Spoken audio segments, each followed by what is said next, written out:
All right. Man, y'all know how it happened. First, I apologize for the delay because I had this shit all set up. Then I fucking had it in the wrong damn scene and everything else. But anyway, we'll get into it. Welcome to the Den, man. What's the motherfucking deal? Welcome to the Den. If you're not familiar with the Den is the best conversation on the internet. Glad you could join me this evening. Thank you for allowing me to be your host. I'm Ed Honcho. We're going to have a very interesting discussion tonight. And we're going to talk about a way with words. And what that means is we're going to talk about how words are used these days and how they impact our lives. You know, we can talk about linguistics. We can talk about meanings. We can talk about definitions, connotation, denotation. We can talk about a bunch of different things, slang, and you know, why we disguise words, why we say the things that we say. I think there's a lot of factors that go into it, but I think there's plenty to talk about, and I think it'll be very interesting. So I apologize. I'm just looking at some things that I realized I did not do. I was out and about, and I was sitting here just chilling. So I'm like, okay, I got everything in order. And then it's always some last minute shit. That's what happens. You put yourself in a comfort zone, and you think you got it all together, and you realize, oh shit, I didn't do this, and I didn't do that. And anyway, you know what I'm saying. So first and foremost, let's get into some good conversation. I mean, that's basically all we can do, and everything else will fall into place. Okay, we'll just do that for right now. So first, I want to thank you and welcome you. And I was trying to get the bot going. The bot was true. Actually, that's what I was doing, taking up some time fucking with that funky ass bot. Now it actually wants to act right. So we'll see how it plays out, because I was trying to get some of the things in order for that. I don't know if it's going to work right or not, but we'll see. We shall see. All right. So first, I want to thank you for joining this evening. If you are not following on all the proper social medias, make sure you follow on Facebook.com/DenShowLive, Twitter @DenShowLive, Instagram @DenShowLive. So that way, you know, we get the updates when we will or won't be live, or if anything is going on. If you want to call the Den, even when the Den isn't live, you can call it 833-284-3336, 833, the number 2, the Den is the easiest way to remember that. Or denshowlive@gmail if you want to leave an email on either one. Constructive criticism, opinions, topic ideas, just suggestions, whatever it may be. If you want to tell a friend about the Den, tell them to go to thedenshow.com, or you can tell them to go to denshow.com/live if they want to catch us when we are live and in the mix and all that good stuff. Shout out to everybody who's been showing love to the Den. And as we continue to grow, I appreciate all the support. You can go to streamlabs.com/thedenshow to show support to the Den, or if you want to consider being a monthly Patreon supporter, you can go to patreon.com/thedenshow and sign up over there. And like I say, I've been just working on a couple things the last few days to get everything right. It's going to be, well, I might as well say the first, no April Fool's joke, but I'm going to really start flooding out a lot more content. Just had to get some things right. Some things weren't all the way where they needed to be, and right now we're Gucci. Outside of that, man, let's get this conversation going. Let's talk about it. So I want to talk about words. I want to talk about how words are used. I want to talk about the impact of words on our day-to-day life. And one of these things, like I said, before we dive all the way in, first we got to acknowledge the friends in the Den, because without you, there is no conversation. So we see who we have joined tonight. I see Jess Sarah DeMarcus, Culture the Noobus, what's the motherfucking deal?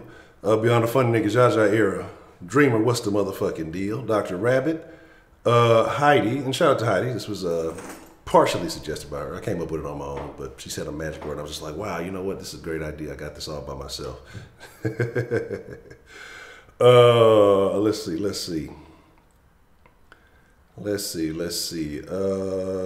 Edwin, what's the motherfucking deal? Bama Boy, what's the motherfucking deal? Giant Mess, Kenneth, Cassie, what's the motherfucking deal? Let's see.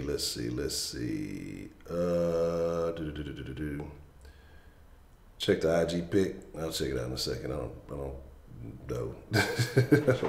I don't know you blocked. I'll be following you. H-Train, what's the motherfucking deal, man? Good to see you, man. Vincent, what's the motherfucking deal? Baker, man, what's the motherfucking deal? Let's see.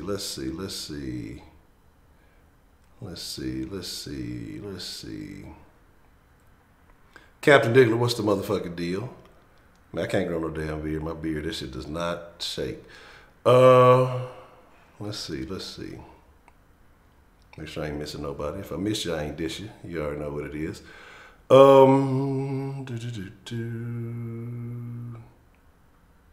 There we go. Appreciate it, DeMarcus. I was just about to do that.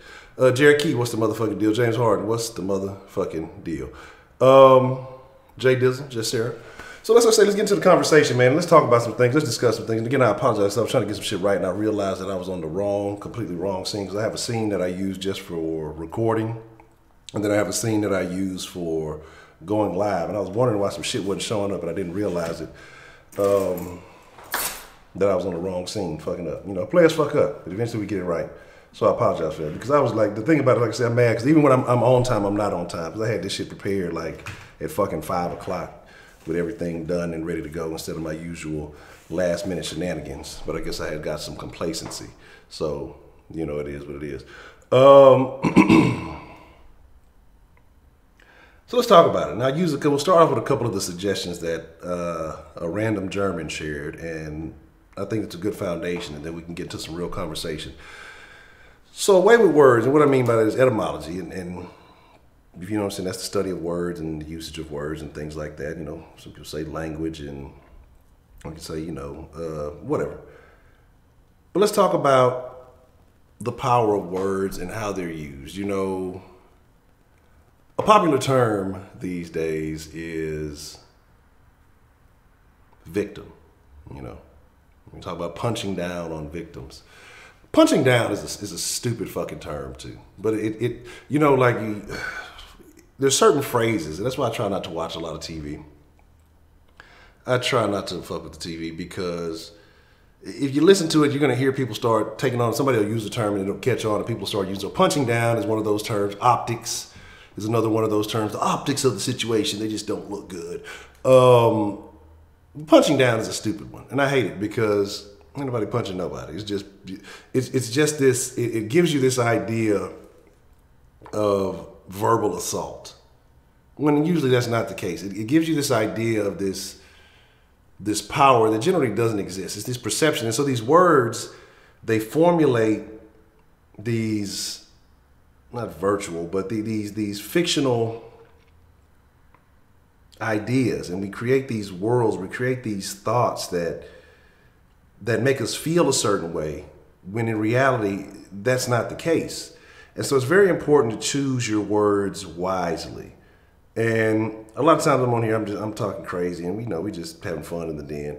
But I do try to be particular about certain words that I do use, just because of the impact of certain words. But let's look at terms like victims, right? Everybody's a victim these days. Victim mentality, we talk about that quite often. What happened to the Destiny's Child mentality? What happened with Destiny's Child when everybody was a survivor? Remember that? I'm a survivor. I'm not going to give up. I'm not going to stop. But all the people who like it, why is it all the people who love that kind of music, listen to that type of shit, but then those will be the first type of people who generally start getting on that whole victim mentality? But we'll kind of get into that at another time. But, you know, survivor versus victim, right? And what the Germans suggested, right? When you talk about the Jewish people, you talk about the Jewish people were survivors, right? But then when you talk about other more recent incidents, and it can be actual incidents, that there were violence, that there were situations where it could have been a real tragedy. We don't call them survivors, we call them victims, right? Why? What perception does that give? What perception does that change? The word victim and the word survivor, are they really that different? Because surviving, or being a survivor, is a person who's basically overcome a tragedy, right? Who lived through a tragedy and was able to move on, or not even necessarily move on, but they went through a tragedy and they're still here. A victim could be a person that went through a tragedy and still, I mean, unless you're like a murder victim, then well, that's a wrap for you. But outside of that, a victim, you can be a victim of all kinds of crime. You can be a victim of robbery, you can be a victim of a Cardi B, you can be a victim of anything, because everybody thinks they're victims these days. But yet you're still here, so you're still surviving in that sense. But when you think of the term survivor, you look at it in a positive light. Well, they're strong, they overcame, they're resilient, right? When you think of a victim, well, you got to feel sorry for them. What they're going through, they need help. They can't, tend to themselves. They can't, they need help. They're unable to, what's the term we always use? Pull themselves up out of bootstraps or stuff like that. My thing is, why? Why are these terminologies? Someone's out there getting it in. Why are these terminologies so different? Why are the words so impactful in the way that you use them? What is the real difference when you say these things, right? But you're talking about the same scenario, but two different things. You know what I'm saying? Another thing. Let's talk about labels. Because like I said, I know I had y'all waiting here for a minute. And matter of fact, how much overtime do I owe y'all?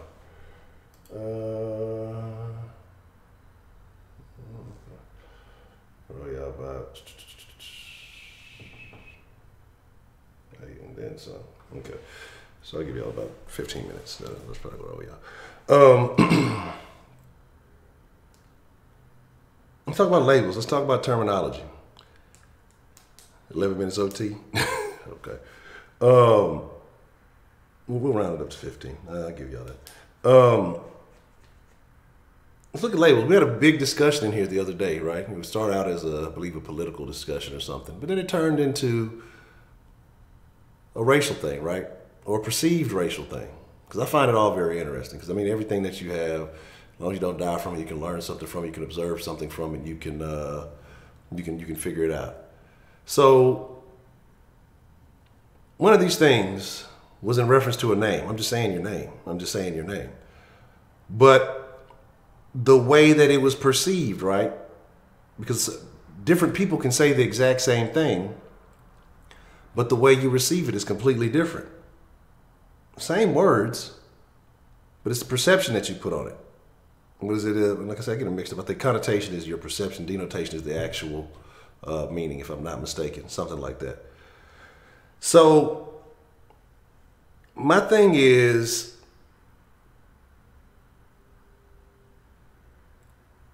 why is that a thing? Why is that so powerful? Yeah, I mean, you can say, well, there's a history behind it and all of these things, but don't we assign the history?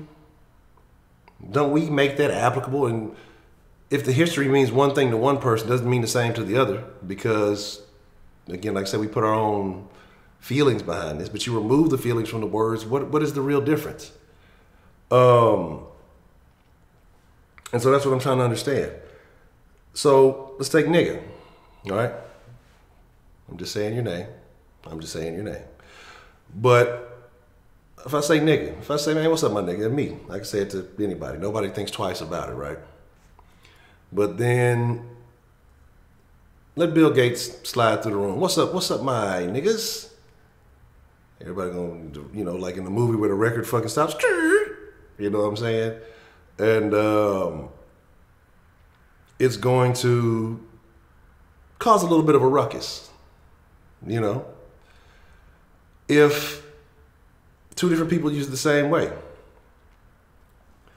But now, even if I said, hey, these goddamn niggers, nobody would think twice about me using it with the ER. A-E-R, whatever. No one would think twice about it, right? But if I said, or if Bill Gates, let's use Bill Gates, if he came in and said, hey, what's up, my niggers? It would skew the whole, I mean, everybody would lose their shit, right? If Captain Diggler said it, everybody would lose their shit, right? The thing about it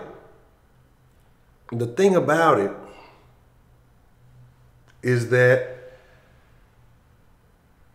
why is this? Have we been programmed to feel this way about the words? I mean, have we been, is this part of the game? You know, because I talk about my folks and I say, you know, niggas, black folks or niggas, however you want to look at it. Now, there's a difference, but I'm just lumping it all into one. Using the words loosely. But I say, you know, we're emotional about things, but is that part of the program to respond emotionally? I try my best not to respond emotionally to anything. Because again, like I said, I try to see where is this person coming from? What is their motive? How are they trying to actually get me to react? And if I do react in that fashion, am I taking the win or am I taking the loss? You know, and I don't like being controlled. So responding to a person in a certain way by giving them a response they want, it bothers me more than anything else, even if I feel justified, right? So people want the small victory instead of the victory. Yeah, so yeah, that people take the small wins, but they don't want the, what is it, winning that. They'll take the battle, but they don't want the war. So,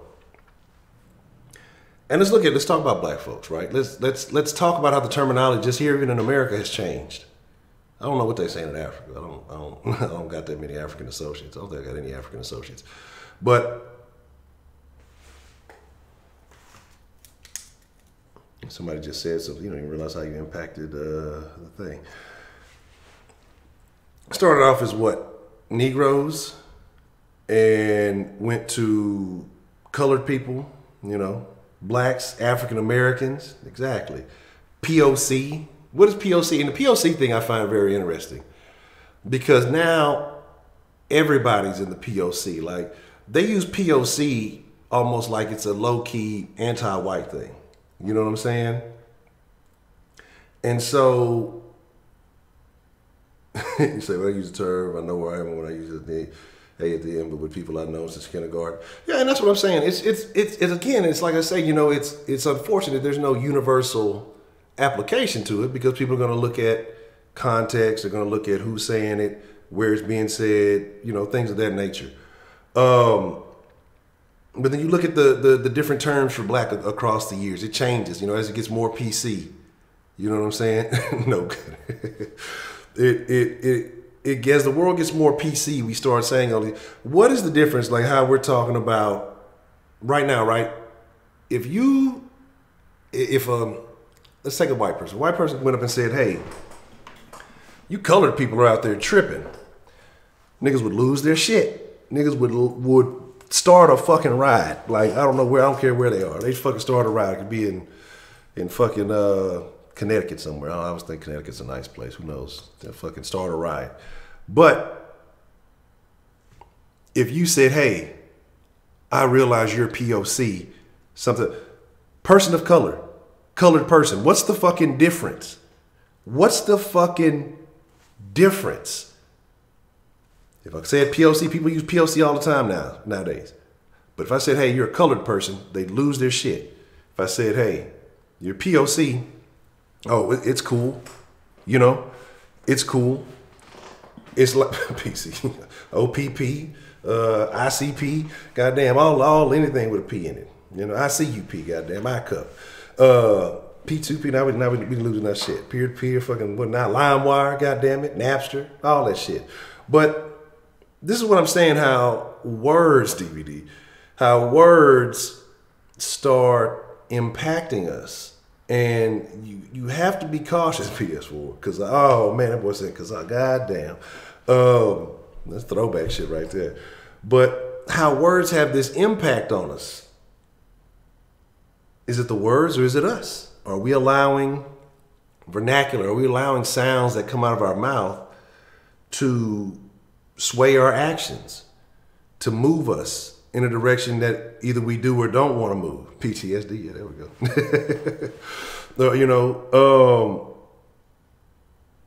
go. My thing is, no. Now, see, now we're finna, before we finish this, we're gonna start playing a word association game. We'll see where this goes, because this is very interesting. This is very interesting. I'm surprised the bot even fucking working. Goddamn bot was tripping. But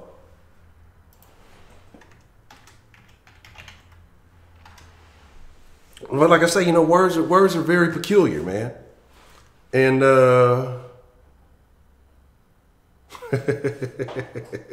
yeah, that's what I was working on. I got to get it all the way right. Roscoe, what's the motherfucking deal, man? I always gives it BET. BET might be worse than PTSD, goddamn, especially for niggas. But, from Native Americans, when it was Indians and and all these things that we do. And I'm glad you mentioned about humanity, because this next point I'm going to get into, and then we'll open up the lines and we'll start taking some calls. We started using slang. We started using different words, and I was wondering, why is this? And again, shout out to the German for the topic, because it was very interesting. So we use different terms for people, and I do think that we start using slang terms to dehumanize people, to disassociate the humanity from people, like John Miss just said. And the reason why I said that. The reason why I said that is because, think about it, cops, pigs, right? And I've used the term pig a lot, and I've used it so freely, I never even thought about it, especially when I was doing more nefarious deeds. It was just what it was. I remember talking to someone, and they really weren't, they were kind of from a different situation.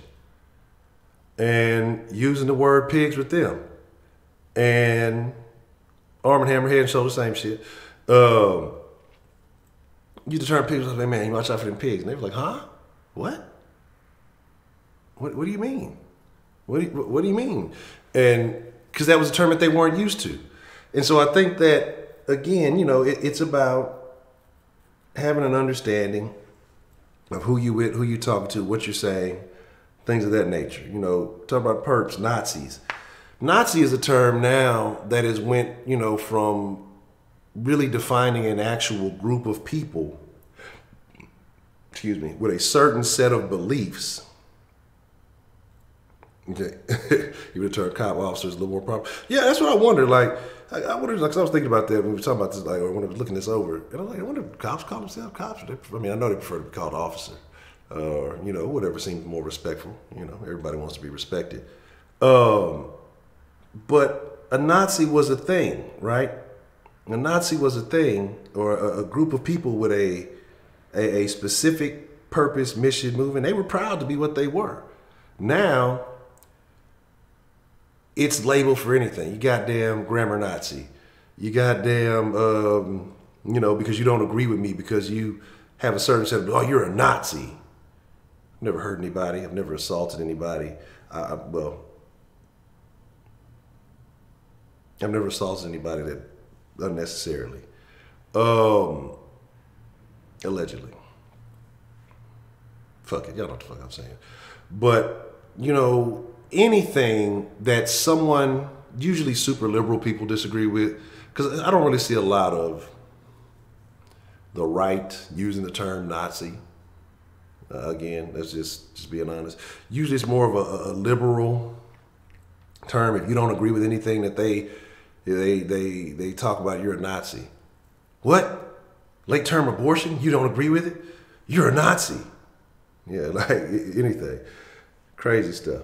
The term racist, supremacist. And here's my beef with racist and supremacists. I think that, one, I don't really give a shit about racists. I really don't. Because everybody has a level of racism within them, whether they want to admit it or not. You're going to react to certain people a certain way. I react to certain people a certain way. I see certain niggas Yeah, this nigga looks suspect. If you got tattoos on your face, if you got some shit going on, I'm gonna approach you a certain way. Not saying, oh, I'm fearful. Oh my God, these niggas. No, but it's just I'm gonna handle you a certain way because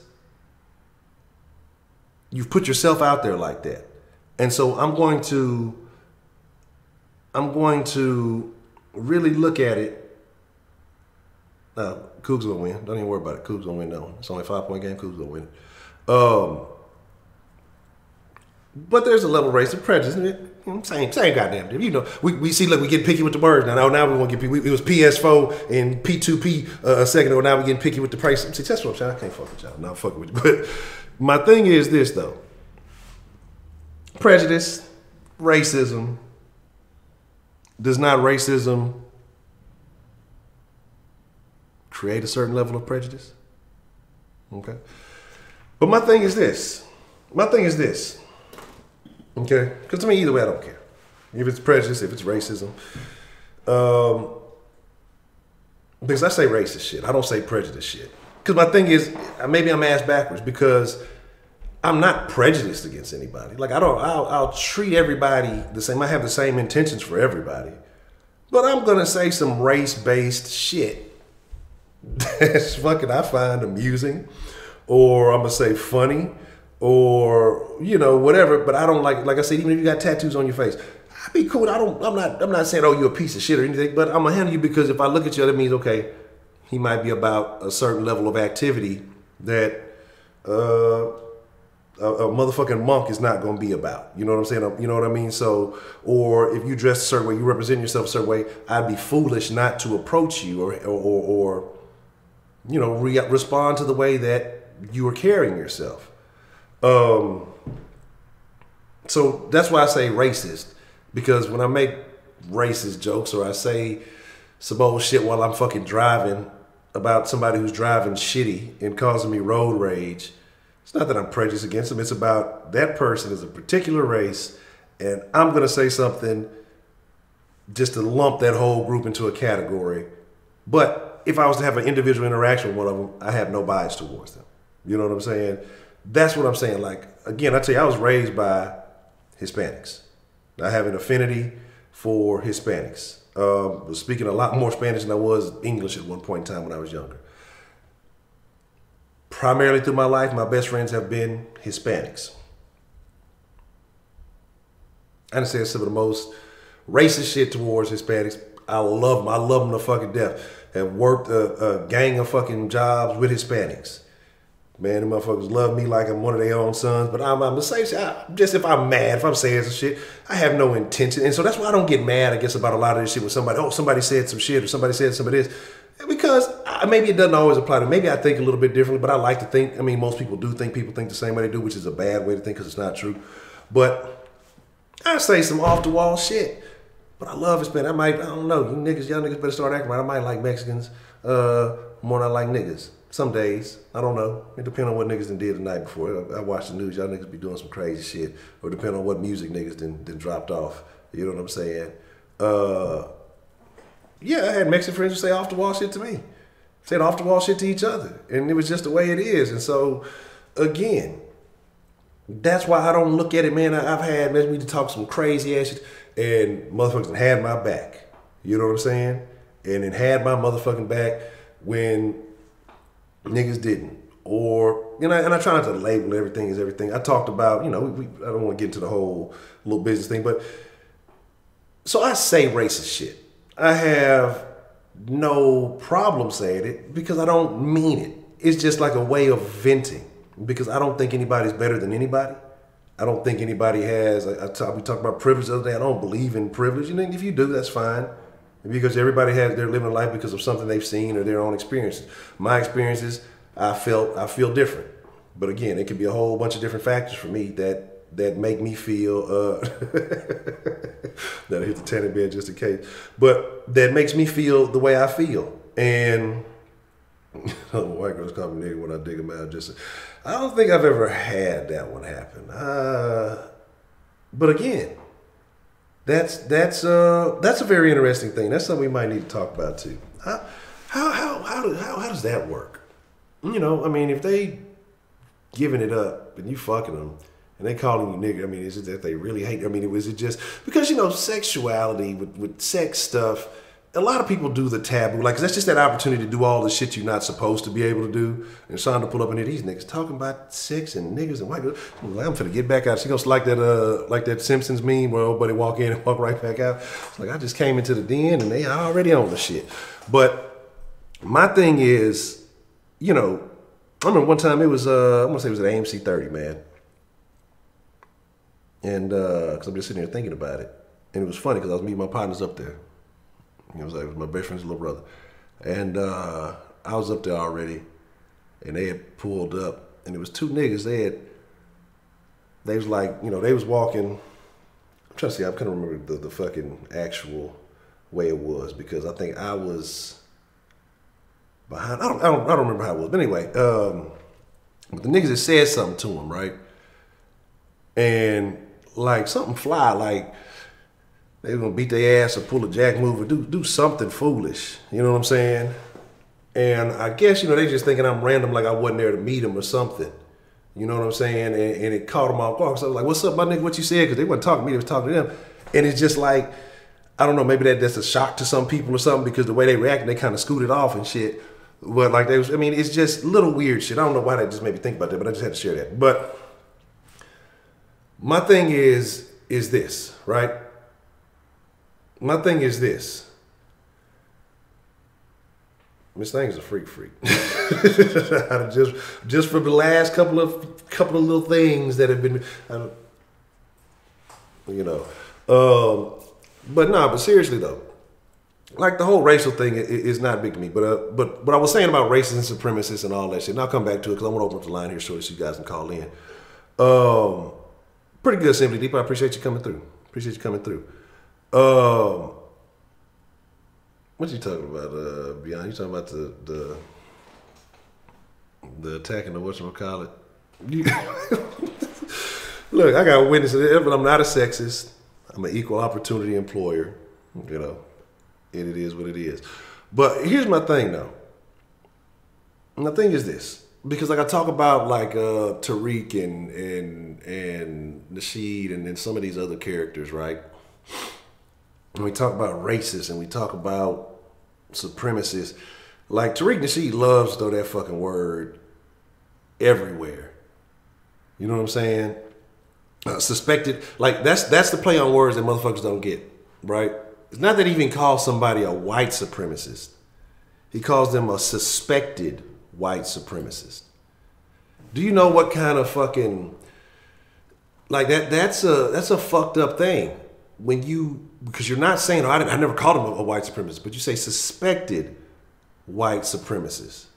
And then it implies something, because there's been a lot of motherfuckers that he's called that it ain't on no shit just because they disagree with him about something. So he'll call him a suspected white supremacist, and then a bunch of people will be like, oh, you know what, he's, you know, this, that, and the third. And that's not the case, you know, and it turns people, what happens too is, because if you're a fan of somebody, and that person says something negative about somebody else that you're not familiar with, most people are automatically going to shut down any accessibility towards that other person's thoughts. And so what I'm saying is that if this person could be the most legitimate, logical person in the world and say you're a Cardi B fan, and Cardi B says, man, fuck them, you know, and, you know, whatever, fuck them, and stick her tongue out, whatever she does. You know, Cardi B fans ain't gonna listen. They're gonna be like, ah, fuck them, and they're not gonna listen to any rational thoughts that come out. And that's a bad way to be. That's why I say, man, I listen to people that I cannot even, like, I listen to people that I cannot stand. I listen to people who will lie. I say, not lie, but listen to people who I don't like. I say fucking, who was it? It's a couple of those characters out there. It's a couple of those characters out there that I don't really care for. That, but I still listen to them to understand why they think. And sometimes you'll be surprised. I mean, they'll say some shit that makes you like, man, okay, I get it. I understand. I understand why they feel the way they feel. But, you know, it is what it is. Cartier, what's the motherfucking deal? Nardwar? Okay. Nardwar, what's the motherfucking deal? Anybody else I missed? What's the motherfucking deal? Rush, I don't really listen to a lot of Rush, but I can't lie to y'all. You know,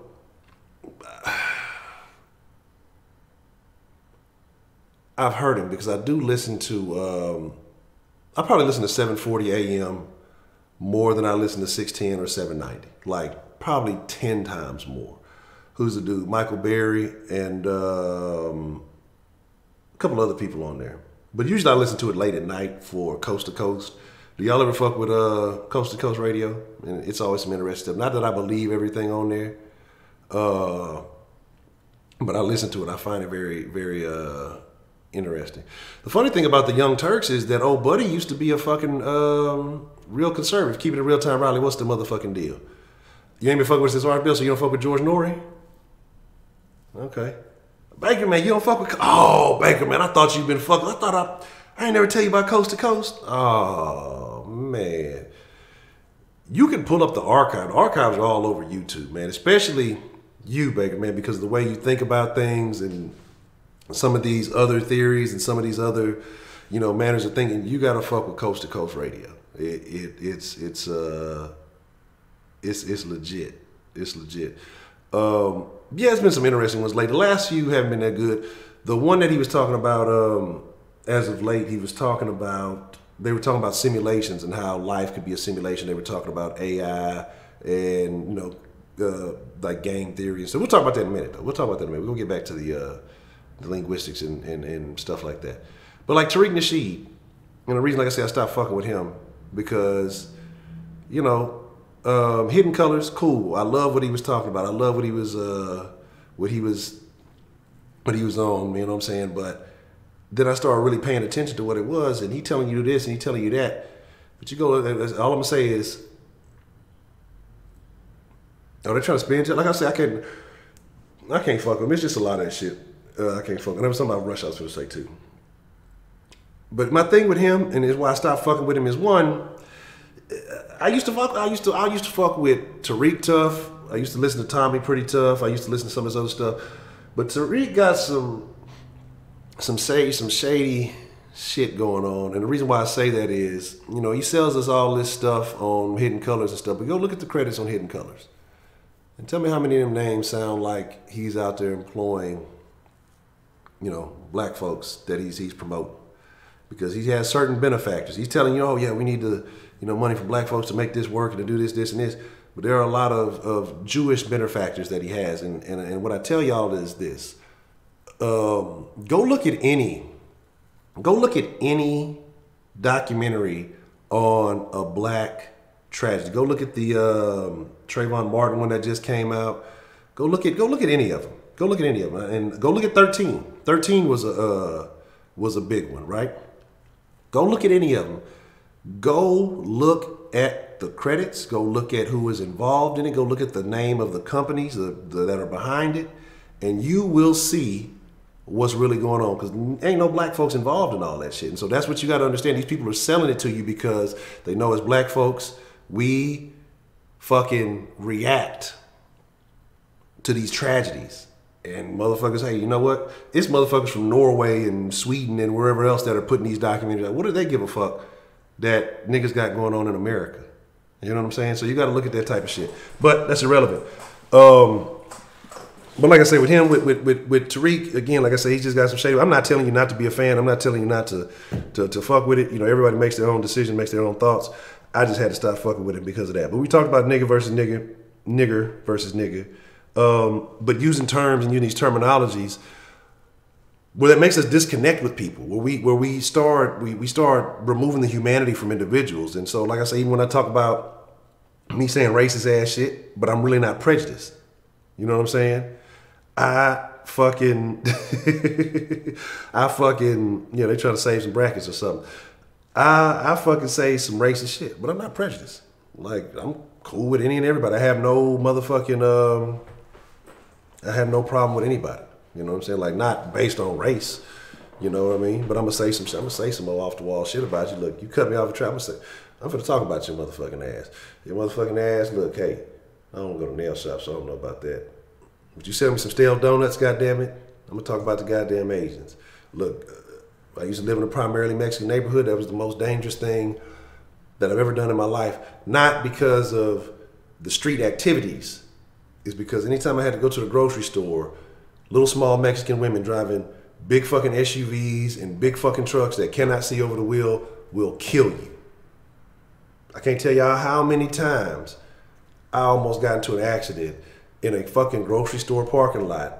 And I turned to look to see what it is. And it's a little Hispanic lady barely over the motherfucker. We're like, what the fuck is going on, man? You know what I mean? So that's just that. But I love everybody, man. Like, so that's my thing, man. I love everybody. So like, you probably hear me say, yo, this motherfucker, he's a racist. I'll say some racial ass shit, but I love everybody, man. Like, I don't have any beef with anybody because of race. I find that ignorant because I'm playing myself. It's not that I'm playing somebody else. I'm playing myself if I do that. You know what I'm saying? Because if I'm willing to say this whole race is this particular way, even if they are, and it's just that one person that's not, but you miss out on that opportunity to meet this individual who could change your life or who could, you know, give you that little bit of knowledge, that impact or whatever else it is.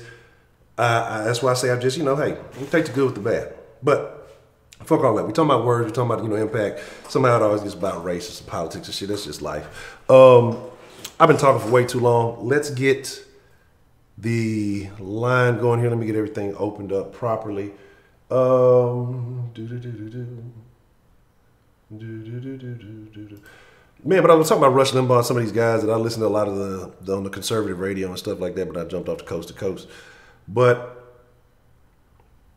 some of the methodology, the theatrics and things that they do, you know, because I study people who are successful. I study people who are very good at their craft. So it's not that I'm listening to the specifics in what they're saying, but it's how they're saying things. Because even if they're saying shit that's not true, they're saying shit that is meant to rile people up, or they are saying shit to, you know, to generate a level of energy.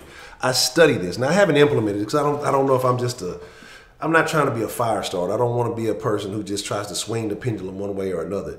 But I do want to make sure I bring that energy. I do want to bring, you know, because I don't want the fucking stream to be boring. So I don't want these conversations to be boring. And as we grow and develop in other things, you know, there's plans. Like I say, we're on the way. And again, if you want to help contribute to those plans, feel free to donate to the Den at streamlabs.com/the Den Show. Big plans. Like I'm telling y'all, with the sauce, with the Den, if the sauce don't start acting right, we just gonna fuck around in the Den. But everybody trying to attack me over some fuck because I don't want to be positive about these goddamn Texans. Some old faggot ass hater out there. I don't even know the motherfucker, but I don't really give a shit. People sending me a message, man, why this dude hating on you? I don't fucking know. He said he got the fucking NFL credentials, so I ain't worried about me, right? Because he's Stanley Talk. I've never heard of the guy. I don't really give a fuck. But obviously, I must be riling some feathers or something, you know what I'm saying? So it is what it is. But my thing here is this. You know, there's just some things that I'm telling you that I think is going to be pretty cool. It's going to be pretty dope when we reach these goals as we continue this journey into the Den. But, you know, as we take the time, I will become a better host. I will work on my craft. But like I said, I listen to a lot of these guys. I listen to a lot of radio show hosts, you know, the more successful ones. I hadn't listened to Stern in a while. Hadn't listened to Howard Stern in a long time, but I started following him on Twitter and just starting to catch some of that stuff. And I'm just looking at what works and what doesn't work and what I can start implementing in my in my game plan. Hold up. We got a call coming in. I ain't even got the number up. Give me just a second. Let me make sure that the proper stuff is. All right, what's the motherfucking deal, man? Who we got calling into the Den this evening? What? All right. Hello. Hello, can you hear me? Yo. Hello. Honcho. Yeah, can you hear me? All right, hold on. Let me check. Let me check what's going on. Give me a second. I might not be able to. I might have to adjust some settings over here. Okay, let me fix the audio. It might be because I know for some reason it should have been restarting in this bitch. Yeah, That's what it is right there. First, let me save your motherfucking ear. Look. And all right, there we go. All right, we should be good now. What's the motherfucking deal? Who we got calling into the den this evening? What's up, Honcho? No, I'm cool. I had to adjust the microphone setting, so I had it thrown off. It's the professor. So you finna drop some knowledge on us this evening. What you want to drop in the den, professor? No, it's not on us. It's on your motherfucking ass. Okay. You act like you ain't learned shit. All right, what you got? What you finna drop, professor? What we got this evening? All right, Honcho. First, I don't understand what you don't understand. Okay. You sit up here and you know that the quote-unquote racist shit that you say behind closed doors is ignorant. Mm-hmm. But yet you feign to not understand why I would be willing to punch a motherfucker in his jaw for calling me a nigga to my face. Yeah. I know it's ignorant to let something that they say make me react. I know it's ignorant, but I don't give a fuck. Okay. I'm still not finna let you do it. So the same ignorance choose to understand when you say that shit you say is the same ignorance I choose to feign when I punch a motherfucker in his mouth, right? Same ignorance. Now, also, you really got to consider the source, because, Honcho, I'm going to keep it a buck with you. Okay. If we sitting around in the den, and it's just me, you, and a couple other niggas, you was like, man, this nigga here tripping, all this shit, I'm not going to look at you crazy. Yeah. But if you're like, you know what, Jay Dizzle, you're a nigger, I'm going to look at you funny like, what you trying to say, my nigga? Like, is you trying to be disrespectful? And you use the ER, bro, I'm going to look at you sideways like, nigga, what you trying to say? Like, I'm going to give you a chance to correct yourself. If not, you're going to have to see these hands, too. Okay. I don't give a fuck if you black, if you darker than me, nigga. If you look like Manu Bo, I don't give a fuck. You still going to have to see me. You not meant to disrespect me, bro. I don't give a fuck what shade you is. I could care less. Everybody can get that ass whooping. Everybody. Okay. So, no, I don't want to hear that. So the ER transcends all. There's no everything. Okay. And then also, Honcho, you gotta consider the source. Okay. You gotta consider where it's coming from. That's like, let's say, you invite me in your house for the first time. I meet your girl in Lil one, and I'm like, hey, oh man, she's pretty.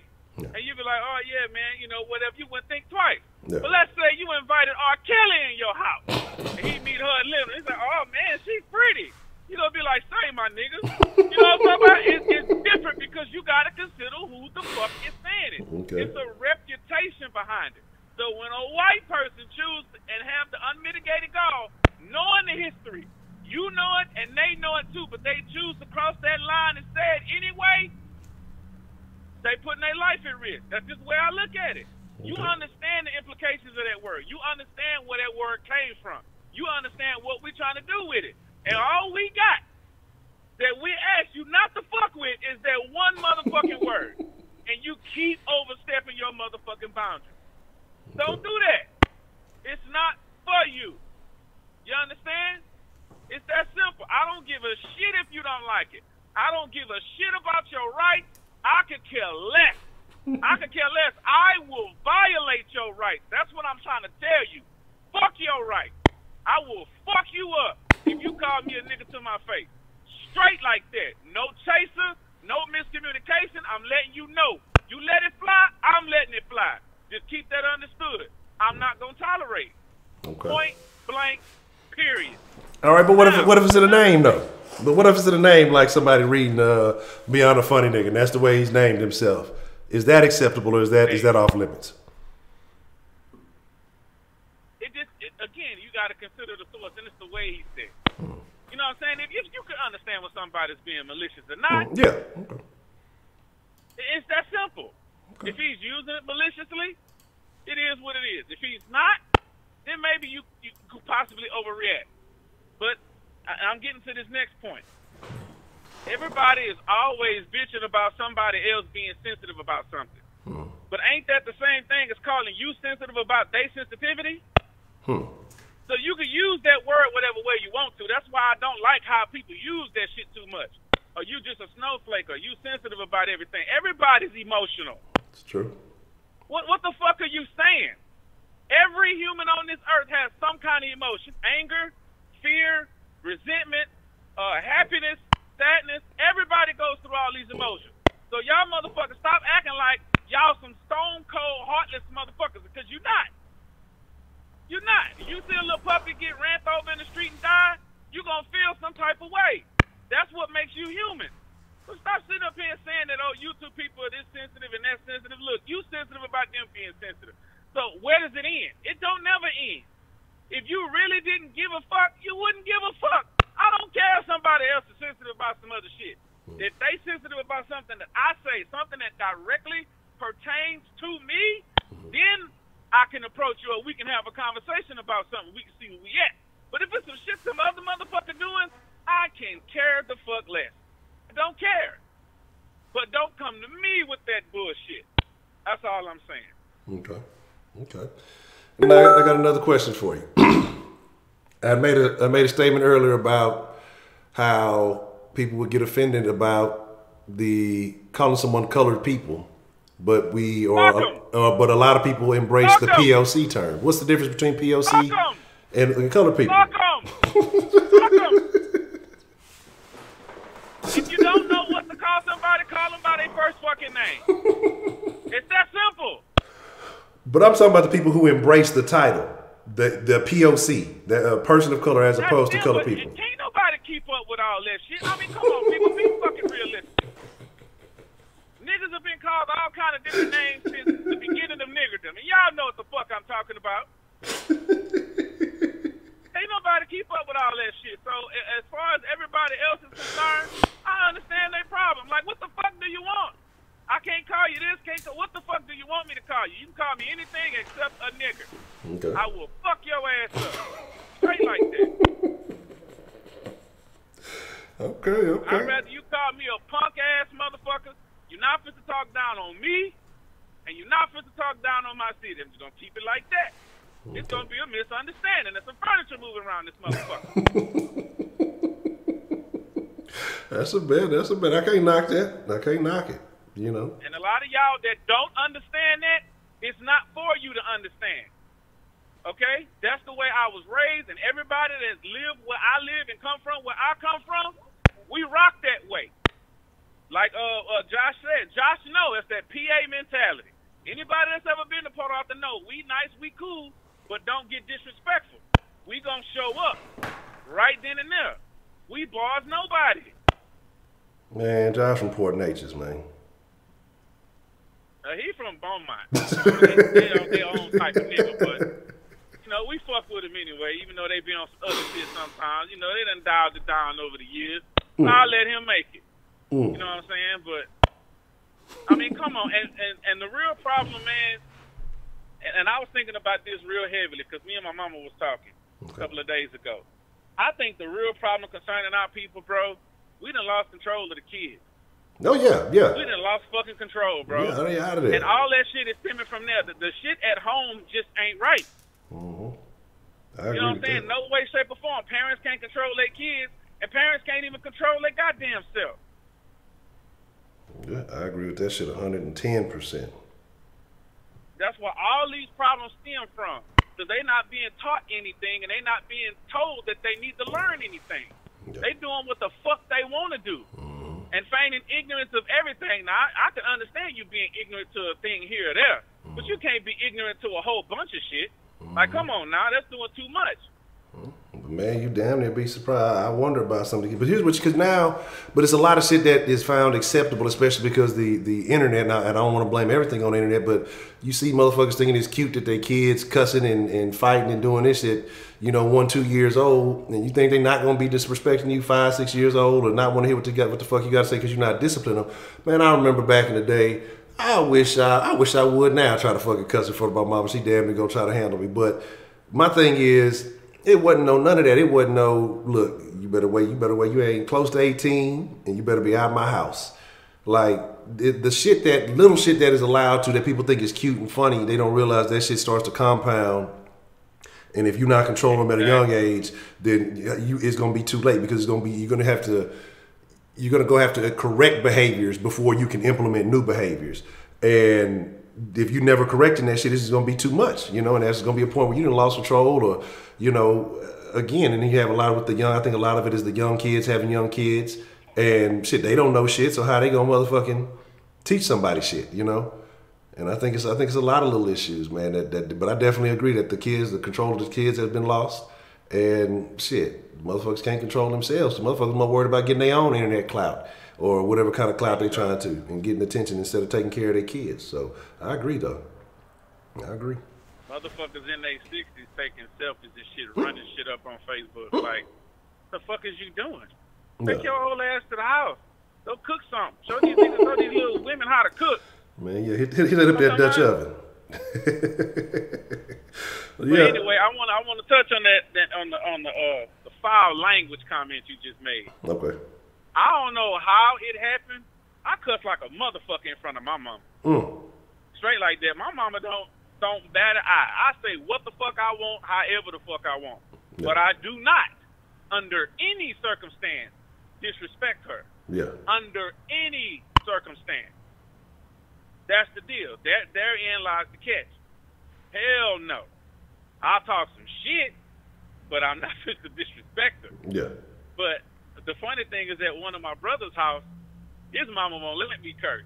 So I catch myself, and I'm more than capable of not cursing, but I don't know how it just developed as a habit, but it just do. I guess because I'm a passionate person, and I like to use curse words to emphasize what the fuck it is I'm saying, to let you motherfuckers know how fucking serious I am when I say what the fuck it is I say.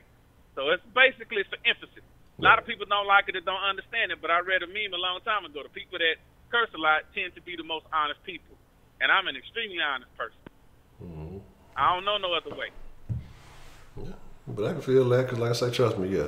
It's just like, it's just something that's, well, here's the deal, though. I think because she had a little phase, like my mom was pretty much, she was mostly Christian. She had a little phase where she kind of fell out the church a little bit, and, you know, to the Jehovah's Witness thing, you know, the disfellowshipped or whatever. I remember you said you was familiar with that. So she was disfellowshipped for a little bit, and then, you know, she would hit the Zydeco, drink a little beer or whatever, you know, and she used to be cussing up a storm back then, but then when she got back right, you know what I'm saying, like, she went all in, so she don't really cuss, she don't do this. And I guess that's the reason why I don't. Since she don't do it, you know what I'm saying, I pay her. That's why I guess I look at it as a level of respect, because she don't do it, so I won't cuss in front of her.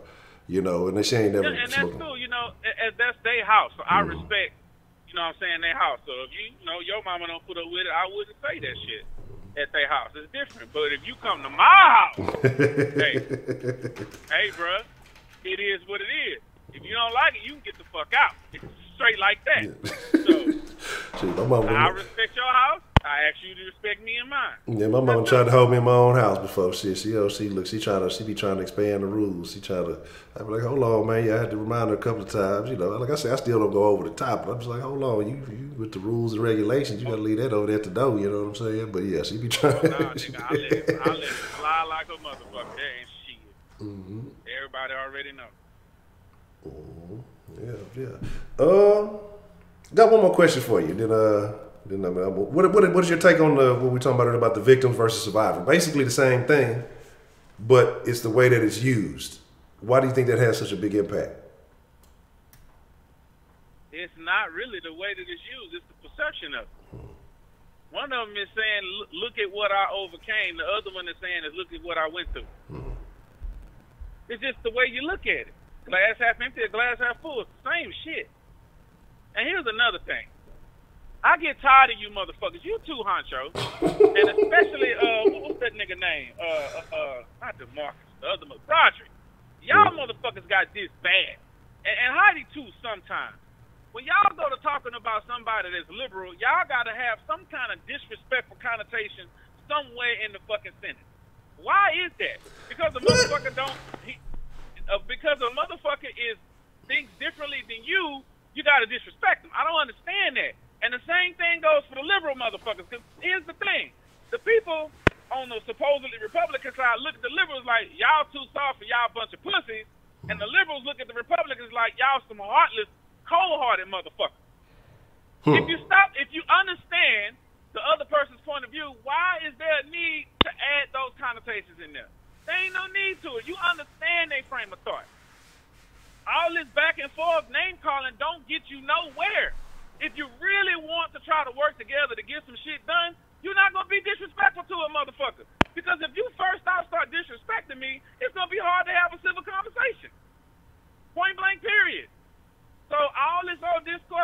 make it seem like you don't even need that other side of people.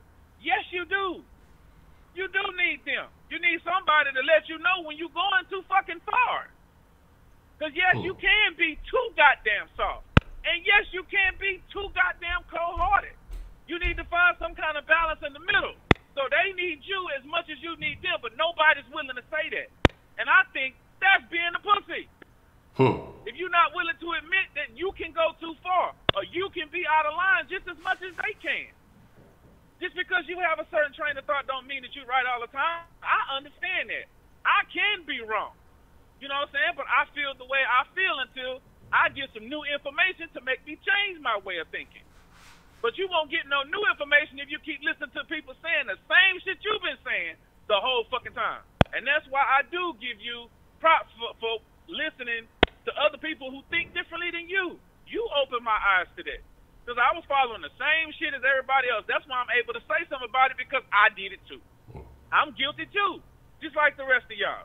But I didn't never consider myself Republican or Democrat, because I don't give a fuck about neither one of them bastards. Neither one of us got their best interests at heart. But I think if they came somewhere toward the middle, we could find some some equal interest.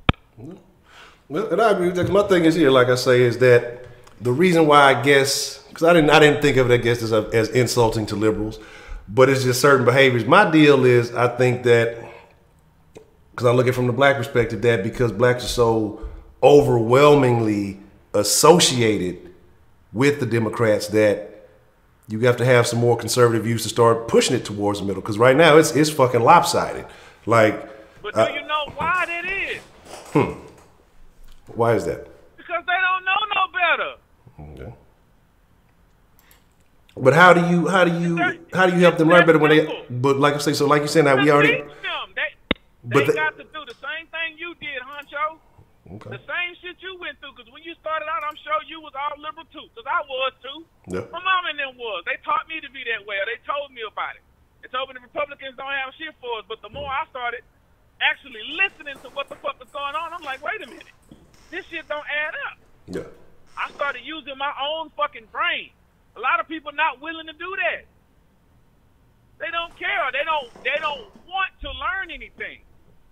They don't have that drive, Honcho. And the certain one of us that do, we got to be the ones that teach the motherfuckers coming behind us. But you can't teach somebody something that they don't want to be taught. Okay. So you just have to move on. You can only save the ones you can save, bro. And the rest of them just going to have to live in ignorance and perpetuity. They just going to have to do that. Hopefully they'll die off and you get some more people that's willing to learn behind them. That's all you can hope for. Or somebody out of their group will stop feigning all fucking stupid shit and use their fucking brain. I tell that to my little brother all the time. I'm like, I don't understand how you do the shit you do. It's like you don't even think about it. Like you just go out and do it, and then when it happens, you be like, oh. I fucking hate that word. Oh, hate is the word that he says that pisses me off the most. Because it's like, nigga, you didn't understand what was going to happen. You couldn't see that shit coming when it was standing there right there in your face, bruh. And all you got to say is, oh, the fuck does that mean? Does that mean I fucked up and I ain't going to let it do again? Or was you saying, well, damn, I didn't see that one coming? I hope it's the former and not the latter, because the latter you can repeat. Okay. So it's just this old vicious cycle of uneducated motherfuckers calling themselves educating more uneducated motherfuckers.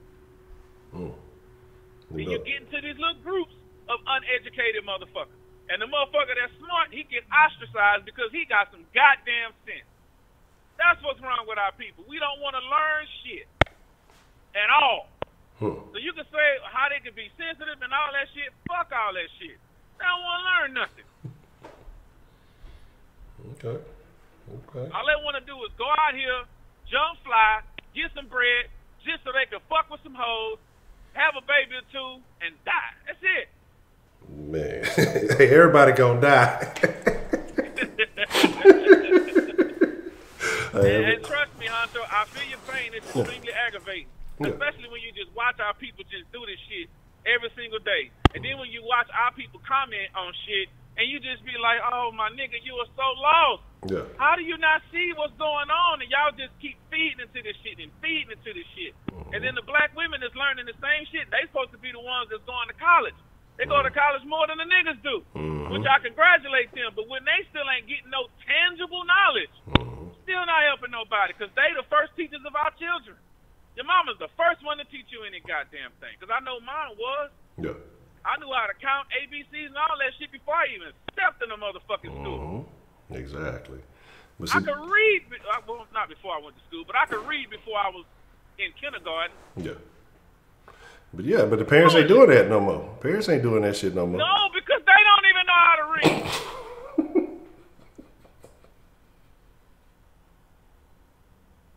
That's They fucked don't. up. Don't nobody have no aspirations for nothing better. And that's the sad plight of our people right now. Yeah. And I see what you're saying about, you know, they're always concerned about all the negative shit because that's all they feel that they got to dwell into. That's something that they understand. And that's extremely unfortunate. That's all that they can understand and comprehend, man. Man, I feel you. Shout out to the Cougs, man. It's unfortunate they took that L. They ain't want to see U of H do the damn thing. They don't want to see us winning. I got another question, too. Yeah. And there's something that I can kind of see a little bit on both sides. When you mention about these, God damn it, these, well, not an autobiography, the shit that you were saying about these stories about these black people. And then how the people that was putting on these shows, the credits was mostly white people and, you know, Jewish people and all that. Yeah. The I documentaries. get where you're coming from. No, documentaries, I'm sorry. I get where you're coming from. But the couple of questions I have, or the only concern I would have is if they're not telling the story accurately. But if they're telling the story accurately, why does it fucking matter what race they from? Or what race they are and where they from? It don't fucking matter. The information or the correct information that needs to get out, gets out. So to me, it don't matter if the whole fucking production team is black and the information is incorrect. It's still not helping nobody. So instead of being, and this is the problem I have with the news, and I'm not just talking about Fox News, I'm talking about all them motherfuckers. NBC, ABC, all them bastards. CNN, them motherfuckers don't give a shit about being right. They give a shit about being first. And that's a fucking problem. Because they're so busy trying to compete with the internet. You're not going to beat the internet. The internet is too instant. Way too instant. So just get your fucking facts straight. The way that it used to be. Get it right. Don't do it first. I agree. And that's a lot what's wrong with society anyway. They don't think before they do shit. They just go to doing it for the fucking attention. And don't think about the fucking consequences that come with it. It's going to be more than you just looking like an ass on TV. You can get somebody killed.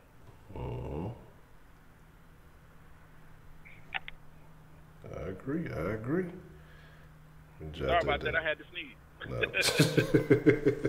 Oh, T'Challa, I see you. What's the motherfucking deal? You seen T'Challa in a minute. Hey, T'Challa, how you doing, girl? Just about to swing around the corner, pull up in the Cadillac.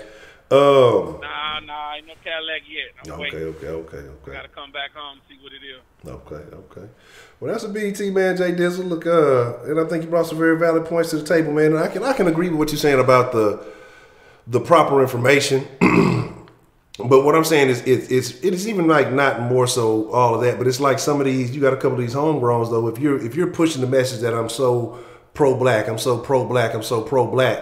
but then you're not employing black, or you're not employing or standing on what you're saying, basically. You're taking the money from black folks, but you're not really putting it back in there to them. Because I told you, my whole deal with the pro-black hustle, basically. With a lot of these characters that's out here. They got they can always point out the problems, but they never offer the solutions. And so that's kind of my deal with that, though. But I think, that's a conversation we can dive deeper into at another time. So I'm going to jot that down. We may have to bring that up again real soon. Yeah, I get that, too. But at the same time, it's all about the information. It's not about the informer. It don't matter. It's not about the messenger. Did you get the fucking message? That's all that matters. I don't give a shit if you're pro-black, but you still doing shit and getting out information that helps black people. I don't give a shit if you're white. I could care less. really don't. Okay. If it's some shit that my people need to hear, I don't care what the source is. And some people is gonna look at the source a little differently because it's coming from them. But that's just because they're feigning their ignorance. You got to check the information. Use your fucking brain. Of course, anything that goes on nowadays, you down to be skeptical because there's a lot of scamming and shit going on. Motherfuckers is learning more inventive ways to take advantage of other people. Oh, so, yeah. And when I say you got to do your research, that means you go your ass on the internet, you Googling all that shit, and you research the shit. Don't just go to one page and read it and be like, okay, this is it. No, you go to a few pages and see if people share the same facts. Because you could always find one page and say, well, you know what? I remember this story, but this shit is false, and this is why. And you read the information, and you use your fucking brain to be like, well, you know what? What he's saying makes sense. What they saying don't make sense. So I'm going to fuck with this. You use your own logic. It's not hard. It's really that simple. Stop being lazy. And this is coming from a fat nigga. Hey. Stop being lazy. You better get up on that Dewey Decimal System, man. Yeah, mentally lazy. Yeah, straight Cut up. it out, people. But anyway, I've been on here for a minute. I know I'm way over 5. I'm probably over 10 or 15. So go and let somebody else call in. Roman, you up next, nigga. Go on, do your thing, little nigga. That's a bet, Jay Dizzle, man. I appreciate the call, man. All right, man. Already.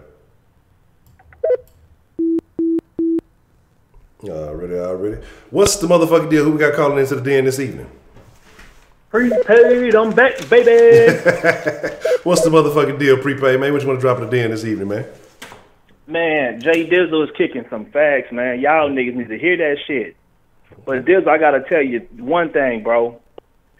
We gotta stop making excuses for our people when it comes to lack of political, you know what I'm saying, knowledge and things of that nature.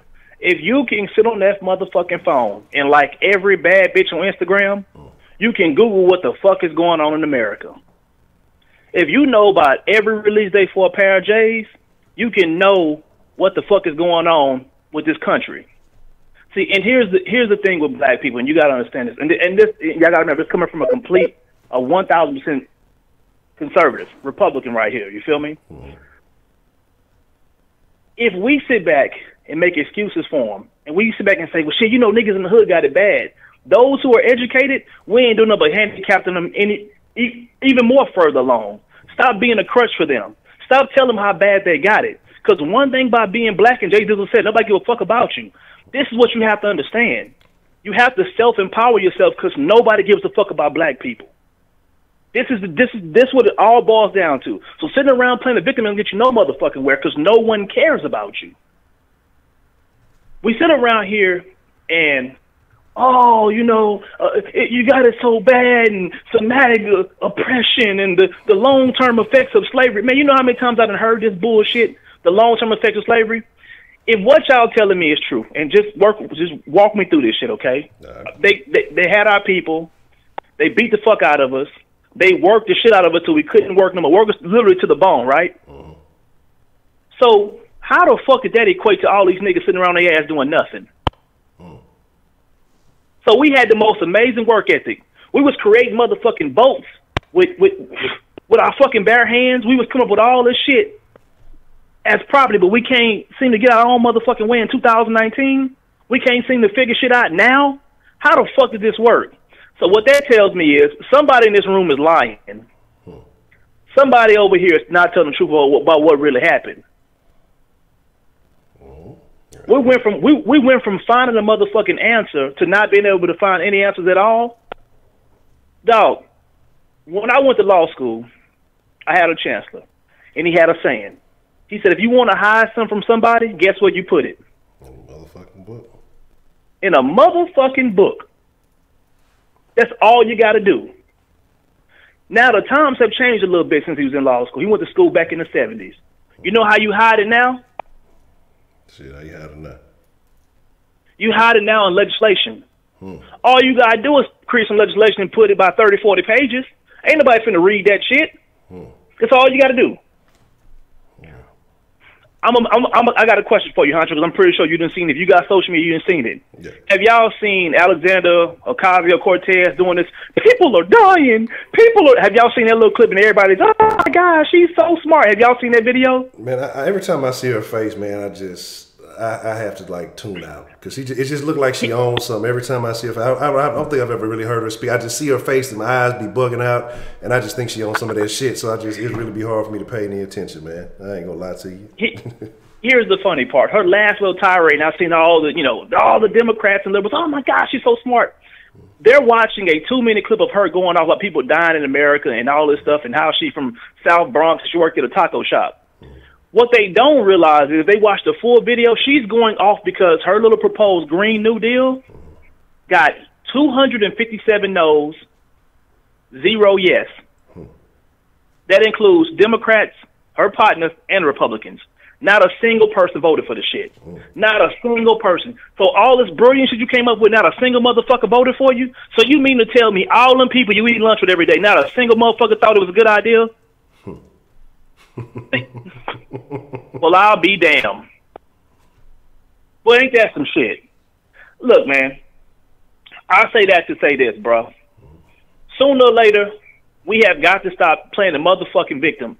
If white people in America want to play the victim, let them have it. Because they're going to be, first and foremost, they're going to pull each other up. We not going to do that shit. Crabs in a bucket is literally how we live our life every fucking day. You can get mad with me all you want to. These are facts. These are facts. If you work in corporate America, and I believe Honcho works in corporate America, and she can attest to this also. You can go to work every day. You can work with a white person, a Chinese person, or an Asian, whatever you want to consider yourself, an Hispanic person. All y'all make the same amount of money. Get a raise and see what happened with a nigga if the job do to you. Just get a raise. Just get a raise. Yeah. get a raise. Because the thing with black people are, because until we come out and say what's really going on, we love each other. We support each other until one thing happened, Honcho. So you start doing better than them. Exactly. Now all of a sudden, Honcho, you a different nigga. You don't act the same.